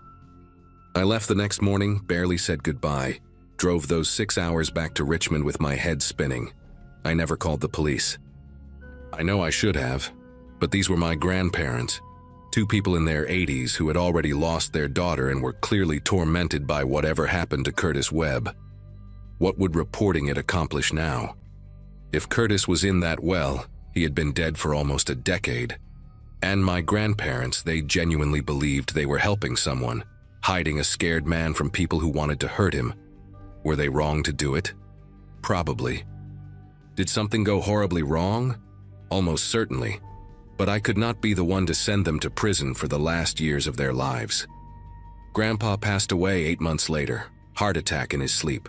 Grandma followed him 6 weeks after that, like she just gave up once he was gone. I inherited the property, all 40 acres of it, and I have not set foot on it since. The house is still standing, the shelter is still out there in the woods, and that well is still covered with those heavy rocks. I think about Curtis Webb sometimes, wonder who he really was, what he saw that made him so afraid, whether anyone ever came looking for him. I think about what might be floating in that black water, waiting to be found. But I am never going back there to check.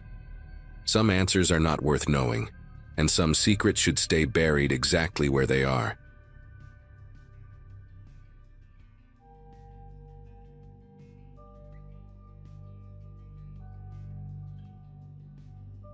My grandmother waited until she was 83 years old to finally tell me the truth. I had driven down to Tucson to visit my grandparents, something I try to do every few months now that my grandfather's dementia has gotten worse. 15 years of producing television commercials in Los Angeles had taught me plenty about how this industry destroys people, and my graduating class from film school back in 2007 has mostly scattered to other careers by now.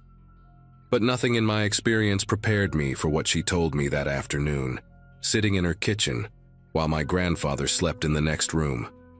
She gripped my wrist with surprising strength and said she needed to tell me something before it was too late.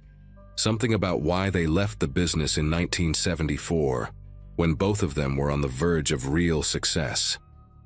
I had always wondered why two people with genuine talent, my grandmother a session singer, and my grandfather a sought-after studio musician, had simply vanished from an industry they loved. The family story was always vague. Something about wanting a quieter life, about raising my mother away from the chaos of Los Angeles. But sitting there watching her face in the afternoon light, I could see she was about to unravel 50 years of carefully constructed silence. She started by asking if I remembered the name Clive Ashford. I told her I did not, and she nodded slowly, like she expected that answer. Clive Ashford, she explained, was a talent manager who operated out of a beautiful office on Wilshire Boulevard during the early 70s. He represented legitimate artists, some of them famous names I would recognize, and that legitimacy was exactly what made him so dangerous. My grandmother had been introduced to him through a mutual friend at a recording session in October of 1974. She was 26 years old, married to my grandfather for 3 years, and hungry for the kind of breakthrough that seemed perpetually just out of reach. Clive told her he had connections to a major label that was looking for fresh voices for a new project, something experimental that could launch careers overnight. He was charming, well-dressed, and spoke with the confidence of someone who had opened doors for dozens of artists before.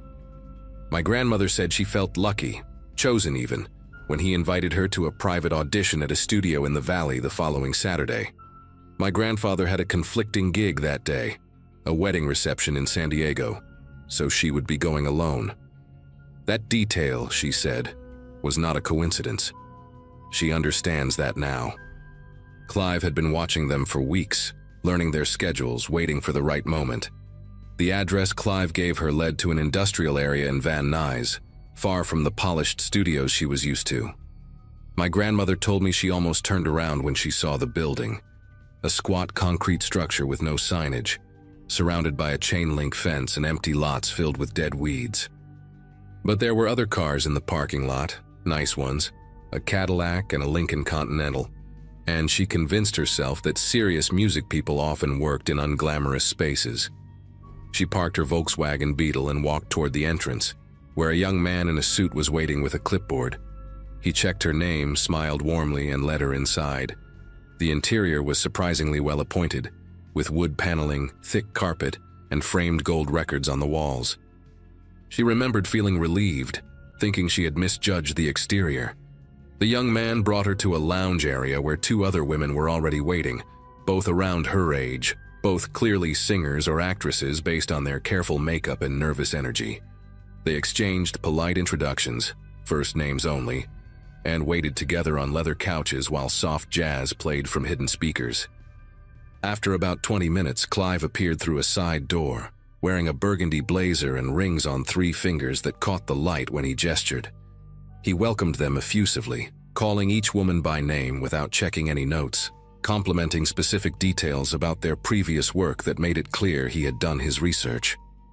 My grandmother said he had this way of making you feel like the most important person in the room, like he genuinely believed in your talent and wanted nothing more than to see you succeed.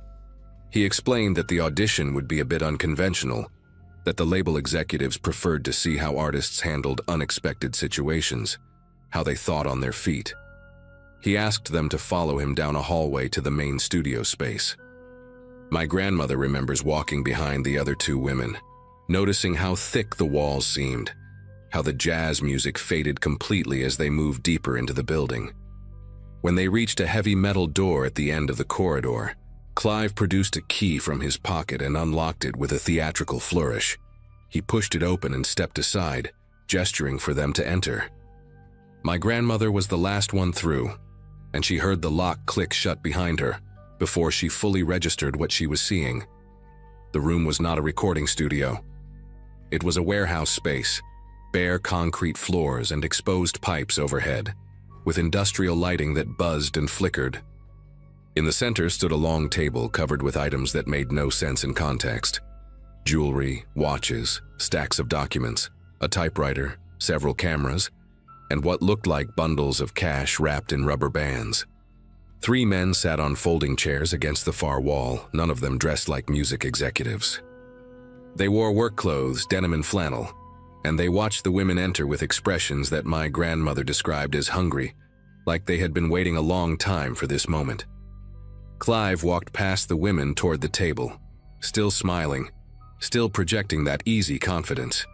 He picked up a manila folder and opened it, reading aloud from what appeared to be a script. He said they had been selected for a special opportunity, a chance to earn more money in one afternoon than most session singers made in a year. All they had to do was follow instructions.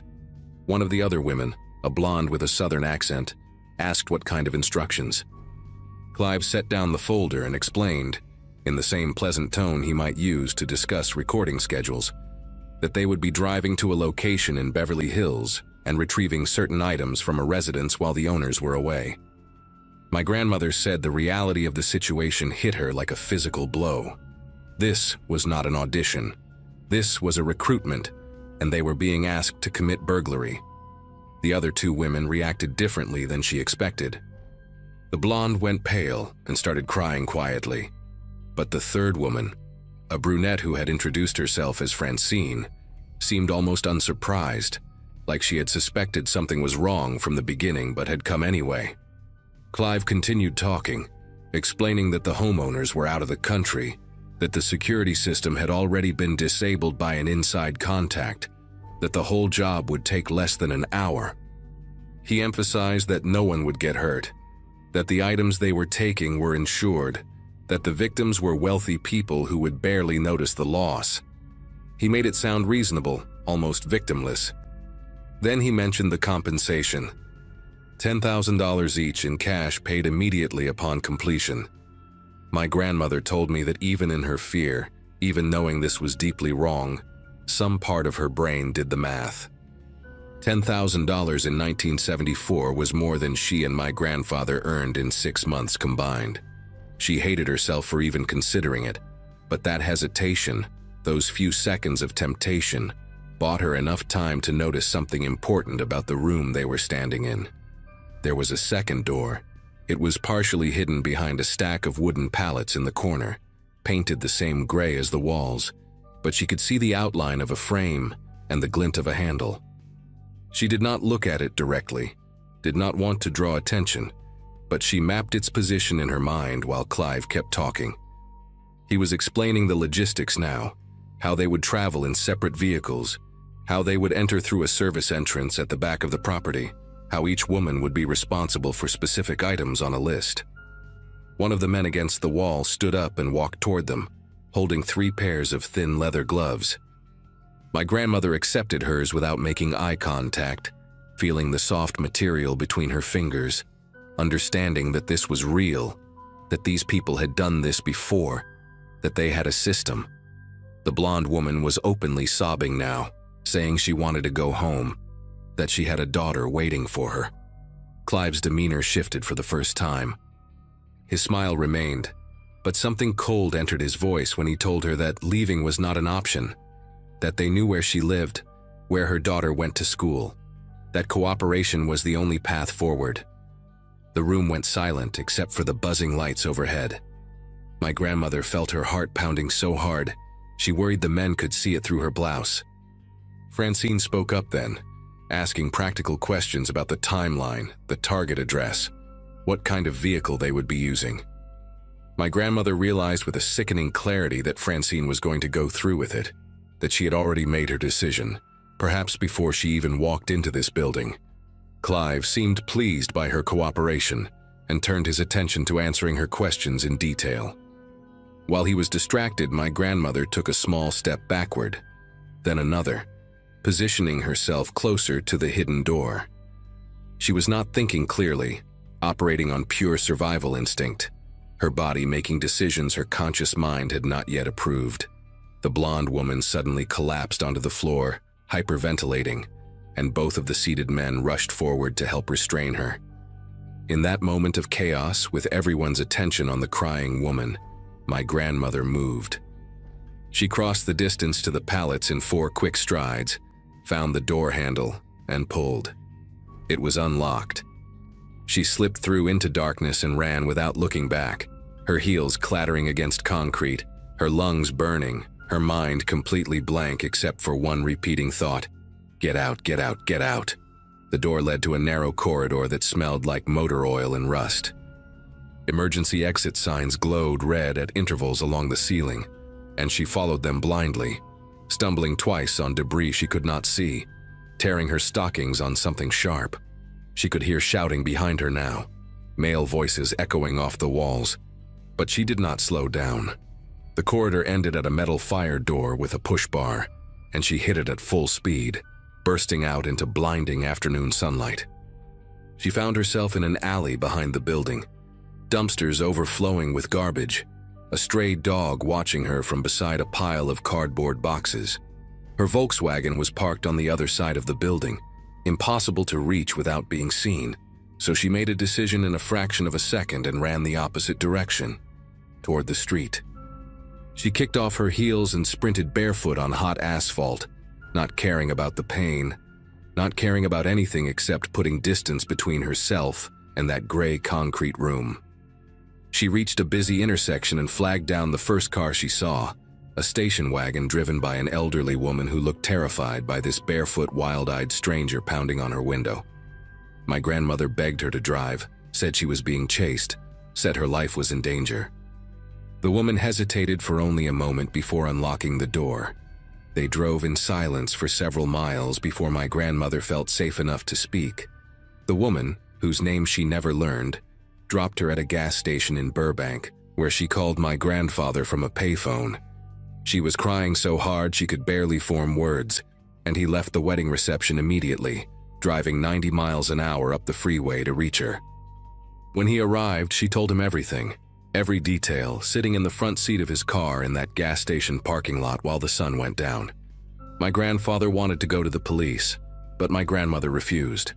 Clive knew her name, knew where she worked, probably knew where they lived. These were not amateurs running a small-time scam. This was organized, methodical, and clearly not the first time they had done this. She had seen the items on that table, dozens of stolen goods ready for distribution, and she had seen the look in those men's eyes when the blonde woman tried to refuse. Going to the police would mean giving statements, testifying, putting their names in official records that could be accessed by people with connections. She was convinced that cooperation with law enforcement would get them both killed. My grandfather argued with her for hours, but in the end, her fear won out. They went home that night and started packing. Within 2 weeks, they had sold everything they could not fit in their car and driven to Tucson, where my grandfather had a cousin willing to let them stay until they found their footing. They told everyone they were leaving for personal reasons, family obligations, a sick relative who needed care.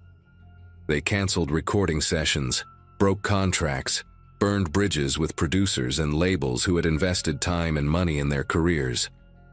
My grandmother said the hardest part was not the financial loss or the professional destruction, but the silence that followed. For years, she waited for a knock on the door, a threatening phone call, some sign that Clive and his people had tracked them down. It never came. She does not know what happened to the blonde woman or to Francine.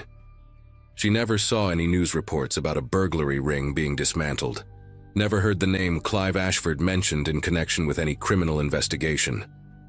It was as if that afternoon in Van Nuys had been erased from history, existing only in her memory, a wound that never fully healed. She and my grandfather rebuilt their lives in Tucson, found regular jobs, raised my mother in quiet anonymity. They never spoke about what happened, not to each other, not to anyone. My grandfather took the secret to his dementia, and my grandmother carried it alone for 50 years, until that afternoon in her kitchen, when she finally decided I was old enough and successful enough in the same industry that had nearly destroyed her to know the truth. I drove back to Los Angeles the next day with my head spinning. I spent weeks searching for any trace of Clive Ashford, combing through old newspaper archives, industry records, public databases. I found nothing definitive, just a few mentions of a talent manager by that name who had operated in the early 70s and then seemingly vanished around 1975. No criminal charges, no obituary, no forwarding address. I thought about hiring a private investigator, about digging deeper, but something stopped me. Maybe it was the look on my grandmother's face when she finished her story, the relief mixed with residual terror that had lived in her for half a century. Maybe it was the realization that some answers are not worth finding. My grandparents sacrificed everything to disappear, to protect themselves and their future family from people who operated in shadows. Reopening that door felt like a betrayal of everything they had endured. So I let it go. I visit them more often now, and sometimes when I sit with my grandmother while my grandfather sleeps, she will mention small details she forgot to include, fragments of that day that surface unexpectedly. She told me recently that she still remembers the song playing in the lounge when she arrived. A Carpenter's track, something soft and hopeful that she can never listen to again without feeling sick. She told me she sometimes dreams about Francine, wonders if she went through with the job, wonders if she is still alive somewhere living with her own version of this secret. I do not have answers for her. All I can do is listen and make sure she knows that her story, their story, will not die when she does. Some truths deserve to be remembered, even the ones that never made it into any official record.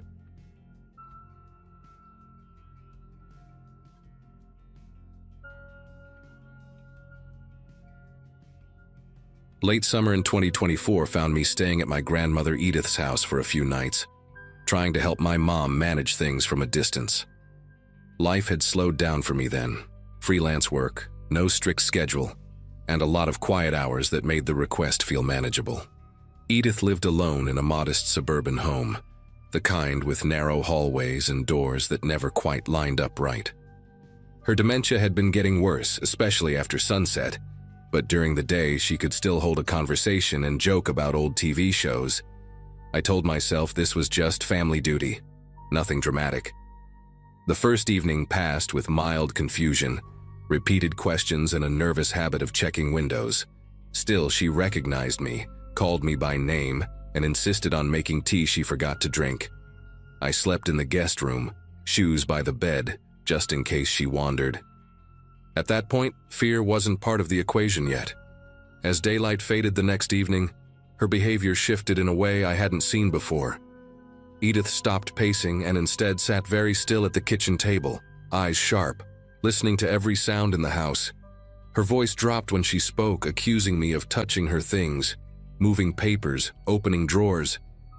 She asked why I kept checking my phone and who I was reporting to.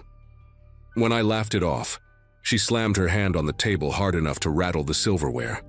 The warmth she carried earlier vanished, replaced by something guarded and confrontational. She followed me from room to room, keeping a careful distance, watching my hands. Every light switch I touched earned a comment. By the time I retreated to the bedroom, my chest felt tight with unease I couldn't explain.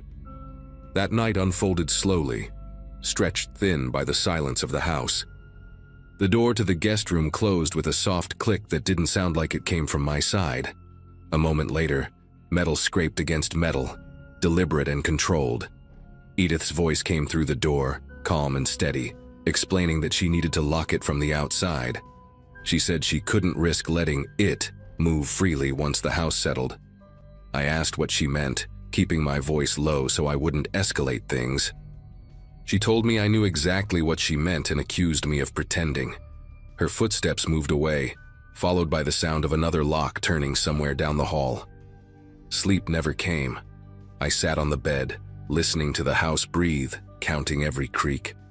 Morning light spilled into the room through the blinds, ordinary and cruel in how normal it felt. The door opened easily when I tried it, though the frame was gouged with fresh scratches around the lock plate. The metal looked bent, stressed, as if someone had fought it from the outside.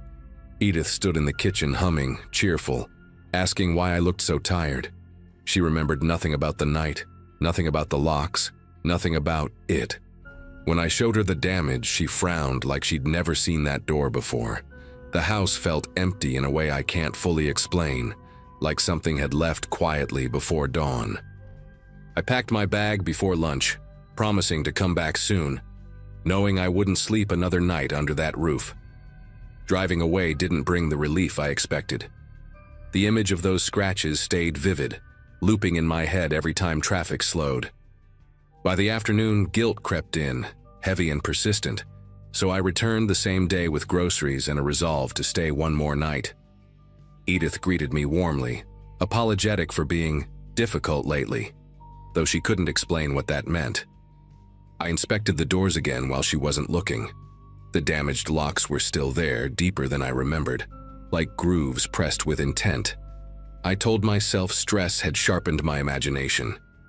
As the sun dipped lower, shadows stretched across the hallway and she stopped smiling mid-sentence, eyes narrowing as if she'd heard a voice I couldn't. Dinner went untouched.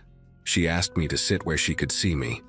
Once darkness settled, Edith's alertness returned sharper than before. She whispered instead of speaking, warning me not to move too fast, not to test her patience.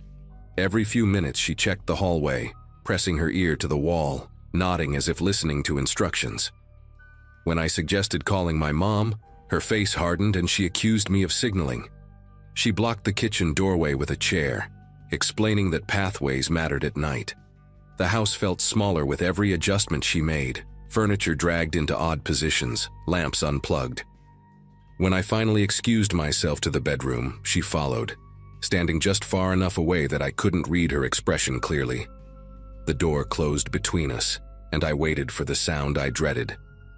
This time the locks came quickly, firm clicks followed by the unmistakable scrape of force. Edith spoke through the door again, steady and patient, saying tonight was worse, that it was learning. She said she could hear it breathing near the vents, and that it copied footsteps when it moved. I asked her to unlock the door, trying to reason, but she only replied that love sometimes meant restraint.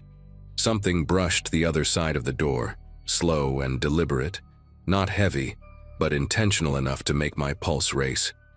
The ceiling vent rattled once, then fell silent. I sat on the floor until my legs went numb, listening to her whisper instructions to someone who wasn't there. Morning arrived muted and gray. Edith slept in her chair, hands folded, peaceful. She laughed when I asked about the night, insisting she'd gone to bed early. The scratches on the lock were worse, curling outward like metal peeled back with fingernails. I took photos, called my mom, and arranged for in-home care that same day. When the caregiver arrived, Edith stood close to me, gripping my sleeve, quietly asking if I'd told them about it. I didn't answer. Leaving that house felt final this time, not rushed, just necessary. Whatever she believed she was protecting us from, I couldn't stay long enough to find out. I didn't go back after that day, but the house didn't leave my thoughts. Over the next week, the caregiver called twice to ask questions that made my chest tighten. She mentioned Edith insisting certain doors stay sealed after sunset, and refusing to sleep unless chairs were wedged under handles.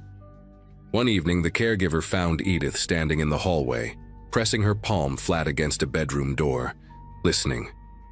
When asked what she was doing, Edith said she was checking whether it had learned patience yet. The caregiver laughed it off at first, assuming it was part of the illness. Then she noticed the vents had been covered with towels, tightly packed, as if to block airflow. No one could explain how Edith had the strength to do that alone. A week later, a locksmith was brought in to replace the damaged hardware. He called me directly, sounding unsettled, asking what kind of force could cause that kind of wear from the outside. He said the grooves weren't consistent with tools, more like repeated pressure from something uneven. While he worked, Edith sat at the kitchen table, calm and polite, offering him candy she kept in her pocket. She told him not to worry, that it wouldn't try anything during the day. When he asked what she meant, she just smiled and said daylight made rules simpler. He finished faster than planned and refused to stay past dusk. That was the first time someone else reacted the way I had. The final incident happened less than a month later. The caregiver arrived one morning to find Edith locked inside her bedroom, door sealed from the outside, furniture dragged into place. Edith answered through the door, annoyed at being disturbed, explaining she'd done it herself to keep things contained. She was unharmed, lucid once the door was opened, and confused by everyone's concern. Adult services stepped in after that, and she was moved to a facility where nights were supervised and doors couldn't be locked manually. The house was sold not long after, emptied quickly, no questions asked. I never asked the new owners how the nights felt there. Some things don't need confirmation. I still think about the way she spoke, how calm she was when she said she couldn't let it roam.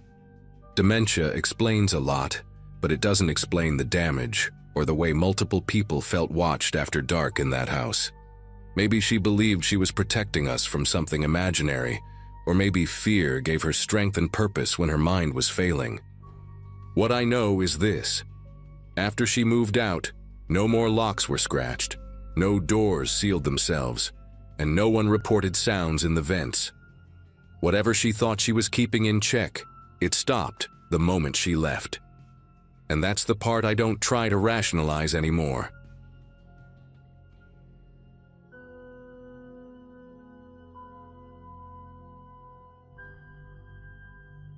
People in this community usually understand why someone waits years before putting a story into words, and that's the case here too. I'm writing about something that happened during the last stretch of my childhood, in a quiet town where routines mattered more than questions. At the time, my days were split between school, a part-time job at a hardware store, and wandering the neighborhood with friends until the streetlights buzzed on. Life felt narrow but stable, the kind of rhythm you don't think will ever break. One person who fit into that rhythm was a girl named Kara, someone I'd known since elementary school. We lived 3 blocks apart, shared the same bus stop, and had the kind of friendship that didn't need constant talking. Her house always smelled faintly of boiled vegetables and old paper, a detail that stuck with me even then. None of us imagined how abruptly that familiar presence could vanish. Kara lived with her grandmother, a woman everyone called Mrs. Wilkes, who seemed ancient even back then. She moved slowly, spoke carefully, and kept her curtains drawn tight no matter the time of day. Over one summer, her behavior shifted in a way that adults whispered about but never explained to us. She began repeating herself mid-sentence, snapping over tiny things like shoes left by the door, or insisting the windows stay sealed even in the heat. Kara stopped staying out late and started leaving our hangouts early, always citing rules she couldn't bend. When I visited, I noticed notes taped to the fridge listing exact meal times and portions, written in shaky ink. The house felt tense, like it was holding its breath. Still, nobody called it dangerous, just sad or confusing. As months passed, Kara changed too, in subtler ways that were easy to miss if you weren't close. She started flinching when strangers walked past us on the sidewalk, tugging her sleeves down over her hands. She talked about food as if it were risky, refusing anything that hadn't been prepared a certain way. Sometimes she'd pause mid-conversation, listening for sounds no one else reacted to. When I asked what she heard, she'd shrug and change the subject. Her grandmother stopped answering the door altogether, and the mailbox filled until the metal door barely closed. Neighbors said they saw grocery deliveries left on the porch overnight. The house became a place people glanced at but avoided. Then, without warning or explanation, Kara disappeared. One day her bus seat was empty, and the next week the school office said she'd been withdrawn. Mrs. Wilkes' house went dark. The notes vanished from the windows, and a lock appeared on the outside of the gate. Adults gave rehearsed answers about family matters and told us to stop speculating. Years later, after I'd left town and built a life elsewhere, curiosity pulled me back into the story. Public records showed both Kara and her grandmother had been living in near isolation for a long time, following rigid schedules and strict rules driven by fear. Doctors later suggested untreated psychological illness, especially in the grandmother. What still unsettles me is how closely Kara's breakdown mirrored the routines she was taught, and how little anyone intervened before it was too late. After that brief look into the records, I couldn't shake the feeling that something had been quietly buried. I started reaching out to people who'd known the family back then, framing it as nostalgia rather than concern. One former neighbor remembered the exact day things finally collapsed, describing it as unusually quiet, even for that street. According to her, Mrs. Wilkes had stopped allowing any noise in the house, including the radio or television. Kara had been pulled out of school weeks earlier and was rarely seen outside. That day, a delivery driver reportedly waited on the porch for nearly an hour, knocking softly, then louder, before leaving the bags untouched. No one saw movement behind the curtains. The silence bothered people more than shouting ever would have.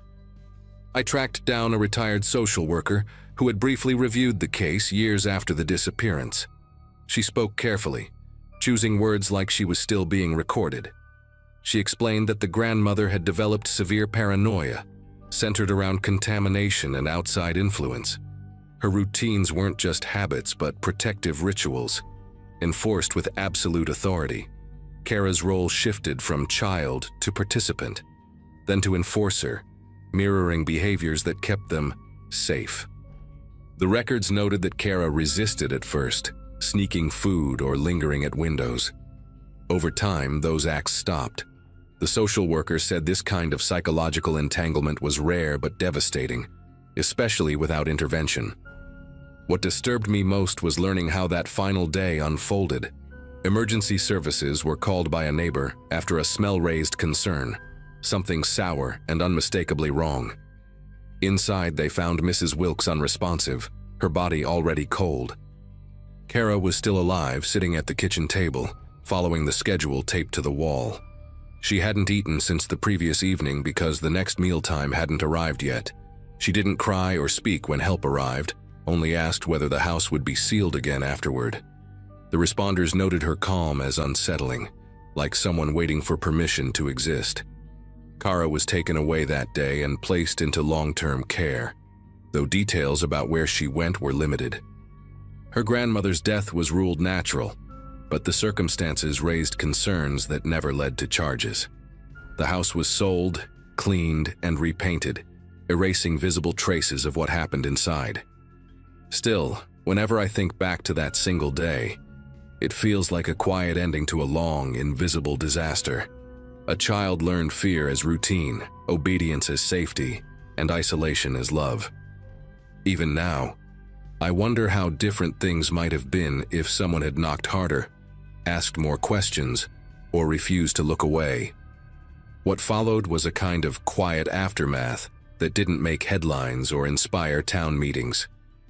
Kara became a topic people referenced vaguely, as if details might summon something unpleasant back into the room.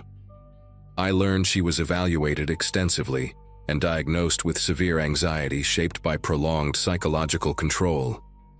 Professionals believed she could improve, but only with long-term care and strict boundaries separating her from the patterns she'd learned. The grandmother's influence was described as pervasive, not malicious in a simple sense, but consuming. Fear had structured every hour of that house. When authorities removed Kara, they also removed the framework she understood as survival. Recovery, I was told, meant rebuilding her sense of time, choice, and trust from the ground up. I drove past the old house once after learning all this, mostly out of a need to see it with my own eyes. The curtains were open now, and someone had planted flowers along the fence line.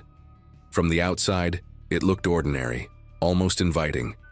Standing there, I tried to reconcile that image with the lists on the fridge, the locked gate, the silence stretching day after day. It struck me how easily suffering can blend into a neighborhood without triggering alarms. Nobody thought to question the rules inside that home, because they were labeled as personal, private, and therefore untouchable. That realization stayed with me longer than the story itself. I sometimes think about Kara sitting at that kitchen table, following instructions that no longer protected anyone. The image isn't dramatic, just deeply sad. A child trained to obey fear until it replaced instinct. Medical explanations help, but they don't erase the feeling that something human failed long before professionals were called. The systems designed to notice patterns didn't notice hers. Friends like me didn't recognize the warning signs for what they were. We accepted oddness as character, control as care, and silence as normal. Those small allowances accumulated into years of isolation. Sharing this now isn't about reopening wounds or assigning blame. It's about acknowledging how quietly damage can spread when routines harden into law and love becomes conditional. Kara survived, and that matters, even if her life took a path none of us imagined. The house moved on, the town moved on, and most people forgot. I didn't, and I probably never will. Some stories don't end with answers, only with the knowledge that attention, when delayed, can change everything. That's the part I carry with me, and the reason I finally wrote this down.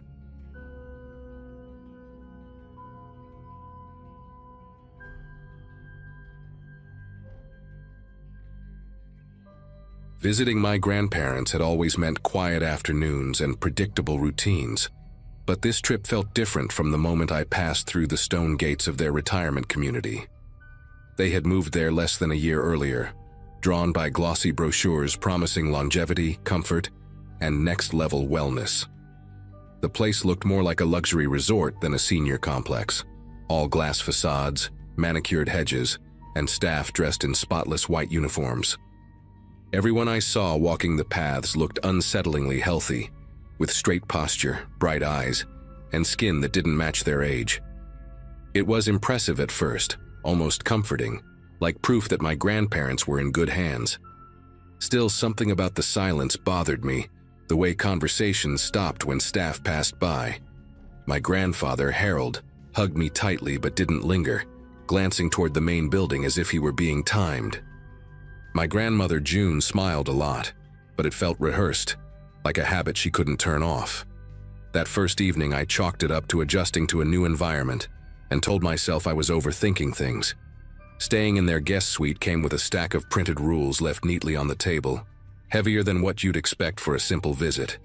Visiting hours were strict, meals were mandatory at assigned times, and certain hallways were clearly marked as off-limits. One rule stood out more than the rest, stating that guests were not permitted to interfere with any medical or wellness-related activities. I asked June about it casually, trying to sound curious instead of concerned. She deflected immediately, talking instead about how good the food was and how much better she slept now. Harold barely spoke, nodding along but keeping his eyes fixed on his plate. Later that night, I noticed security cameras in the hallways, far more than seemed reasonable for a place like this. Even the elevators required keycards, and residents were escorted during certain hours. It didn't feel like protection, it felt like supervision.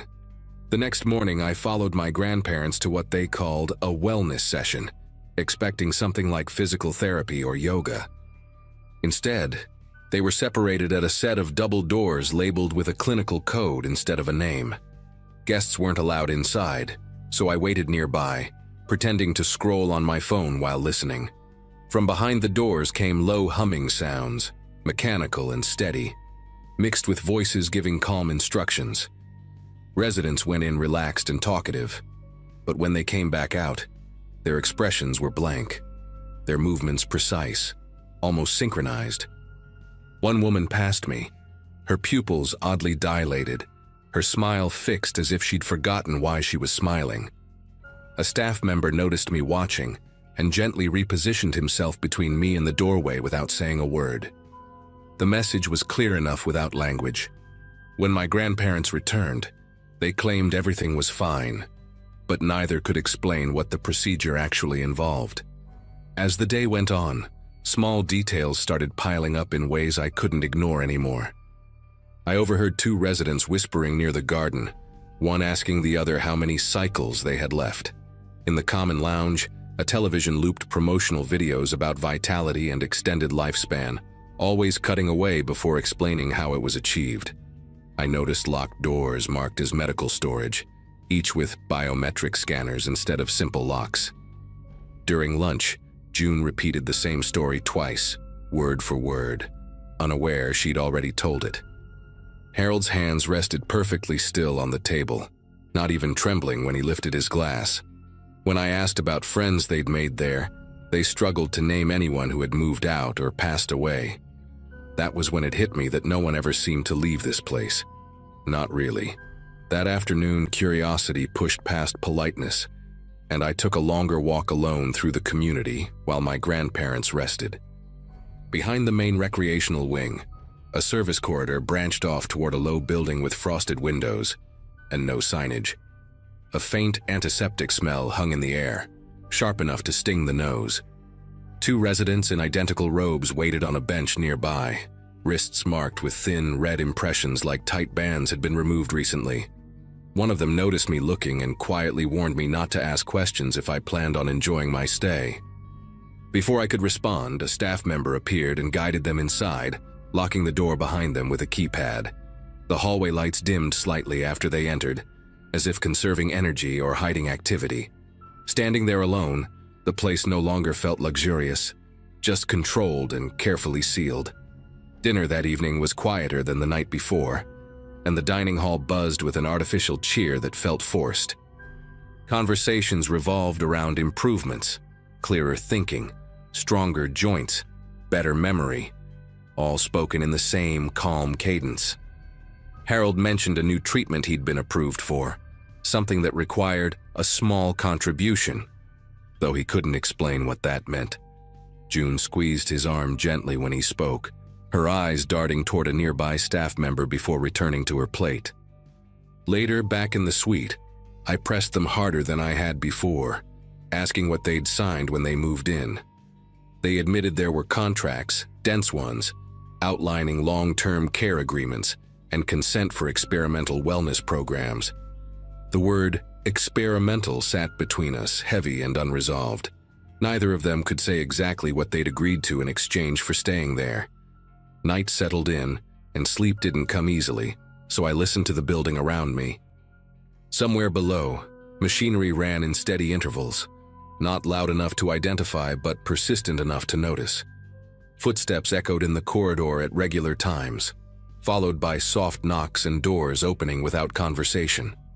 From my window, I could see a small group of residents being escorted across the courtyard, robes pulled tight, faces expressionless under the dim lights. No one resisted, no one questioned where they were going. A realization started forming, uncomfortable and slow, that this place thrived on compliance more than care. Longevity wasn't being offered freely. It was being traded for something unspoken. Lying there, staring at the ceiling, the idea that my grandparents were part of a system feeding on fear of aging refused to leave my mind. By morning, resolve replaced hesitation, and I confronted a staff supervisor in the lobby, asking directly what these procedures involved. The response was smooth and rehearsed, full of vague language about regenerative therapies and cognitive preservation. When I mentioned residents not remembering basic details or repeating themselves, her tone shifted just slightly, enough to notice.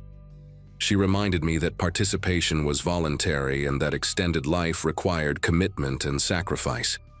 That word again, sacrifice, echoed louder than anything else she said. When I returned to the suite, Harold and June were already dressed, ready for another session they hadn't told me about. They insisted I should enjoy the amenities while I could, speaking as if time there was limited for visitors like me.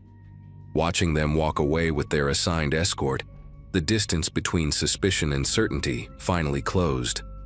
I couldn't let it end there, so I made one last attempt to reach them before leaving, catching Harold alone near the garden just before lunch.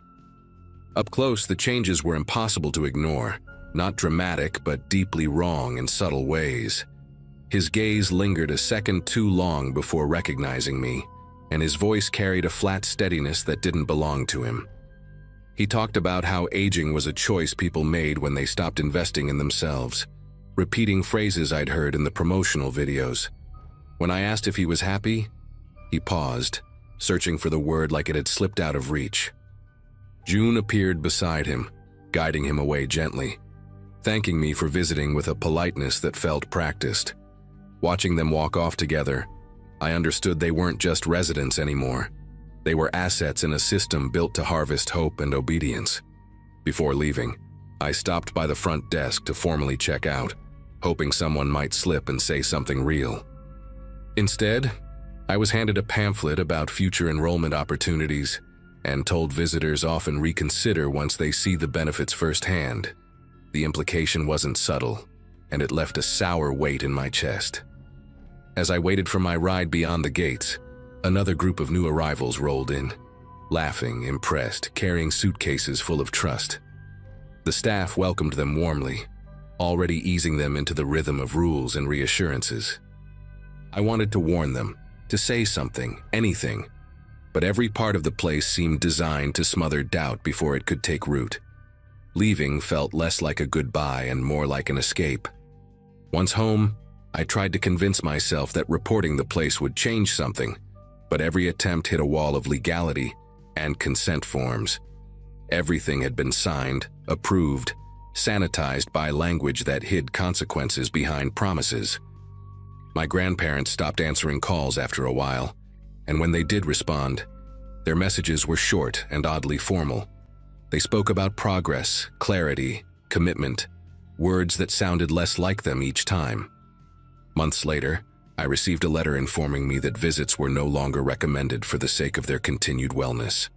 No explanation, just a polite closing statement and a signature from someone I'd never met. It felt like being quietly written out of their lives. What stays with me now isn't just fear, but the understanding of how easily people can be guided when the alternative is decline and loss. That community never needed chains or threats, only the promise of more time and the subtle erosion of choice. I still think about Harold's pause when I asked if he was happy, that brief gap where the truth almost surfaced. Whatever they're doing there works, at least on the surface, and that's the most disturbing part. The residents look alive, vibrant even, but something essential has been traded away. I don't know if my grandparents are still themselves anymore, only that they chose to stay, and the system made sure that choice became permanent.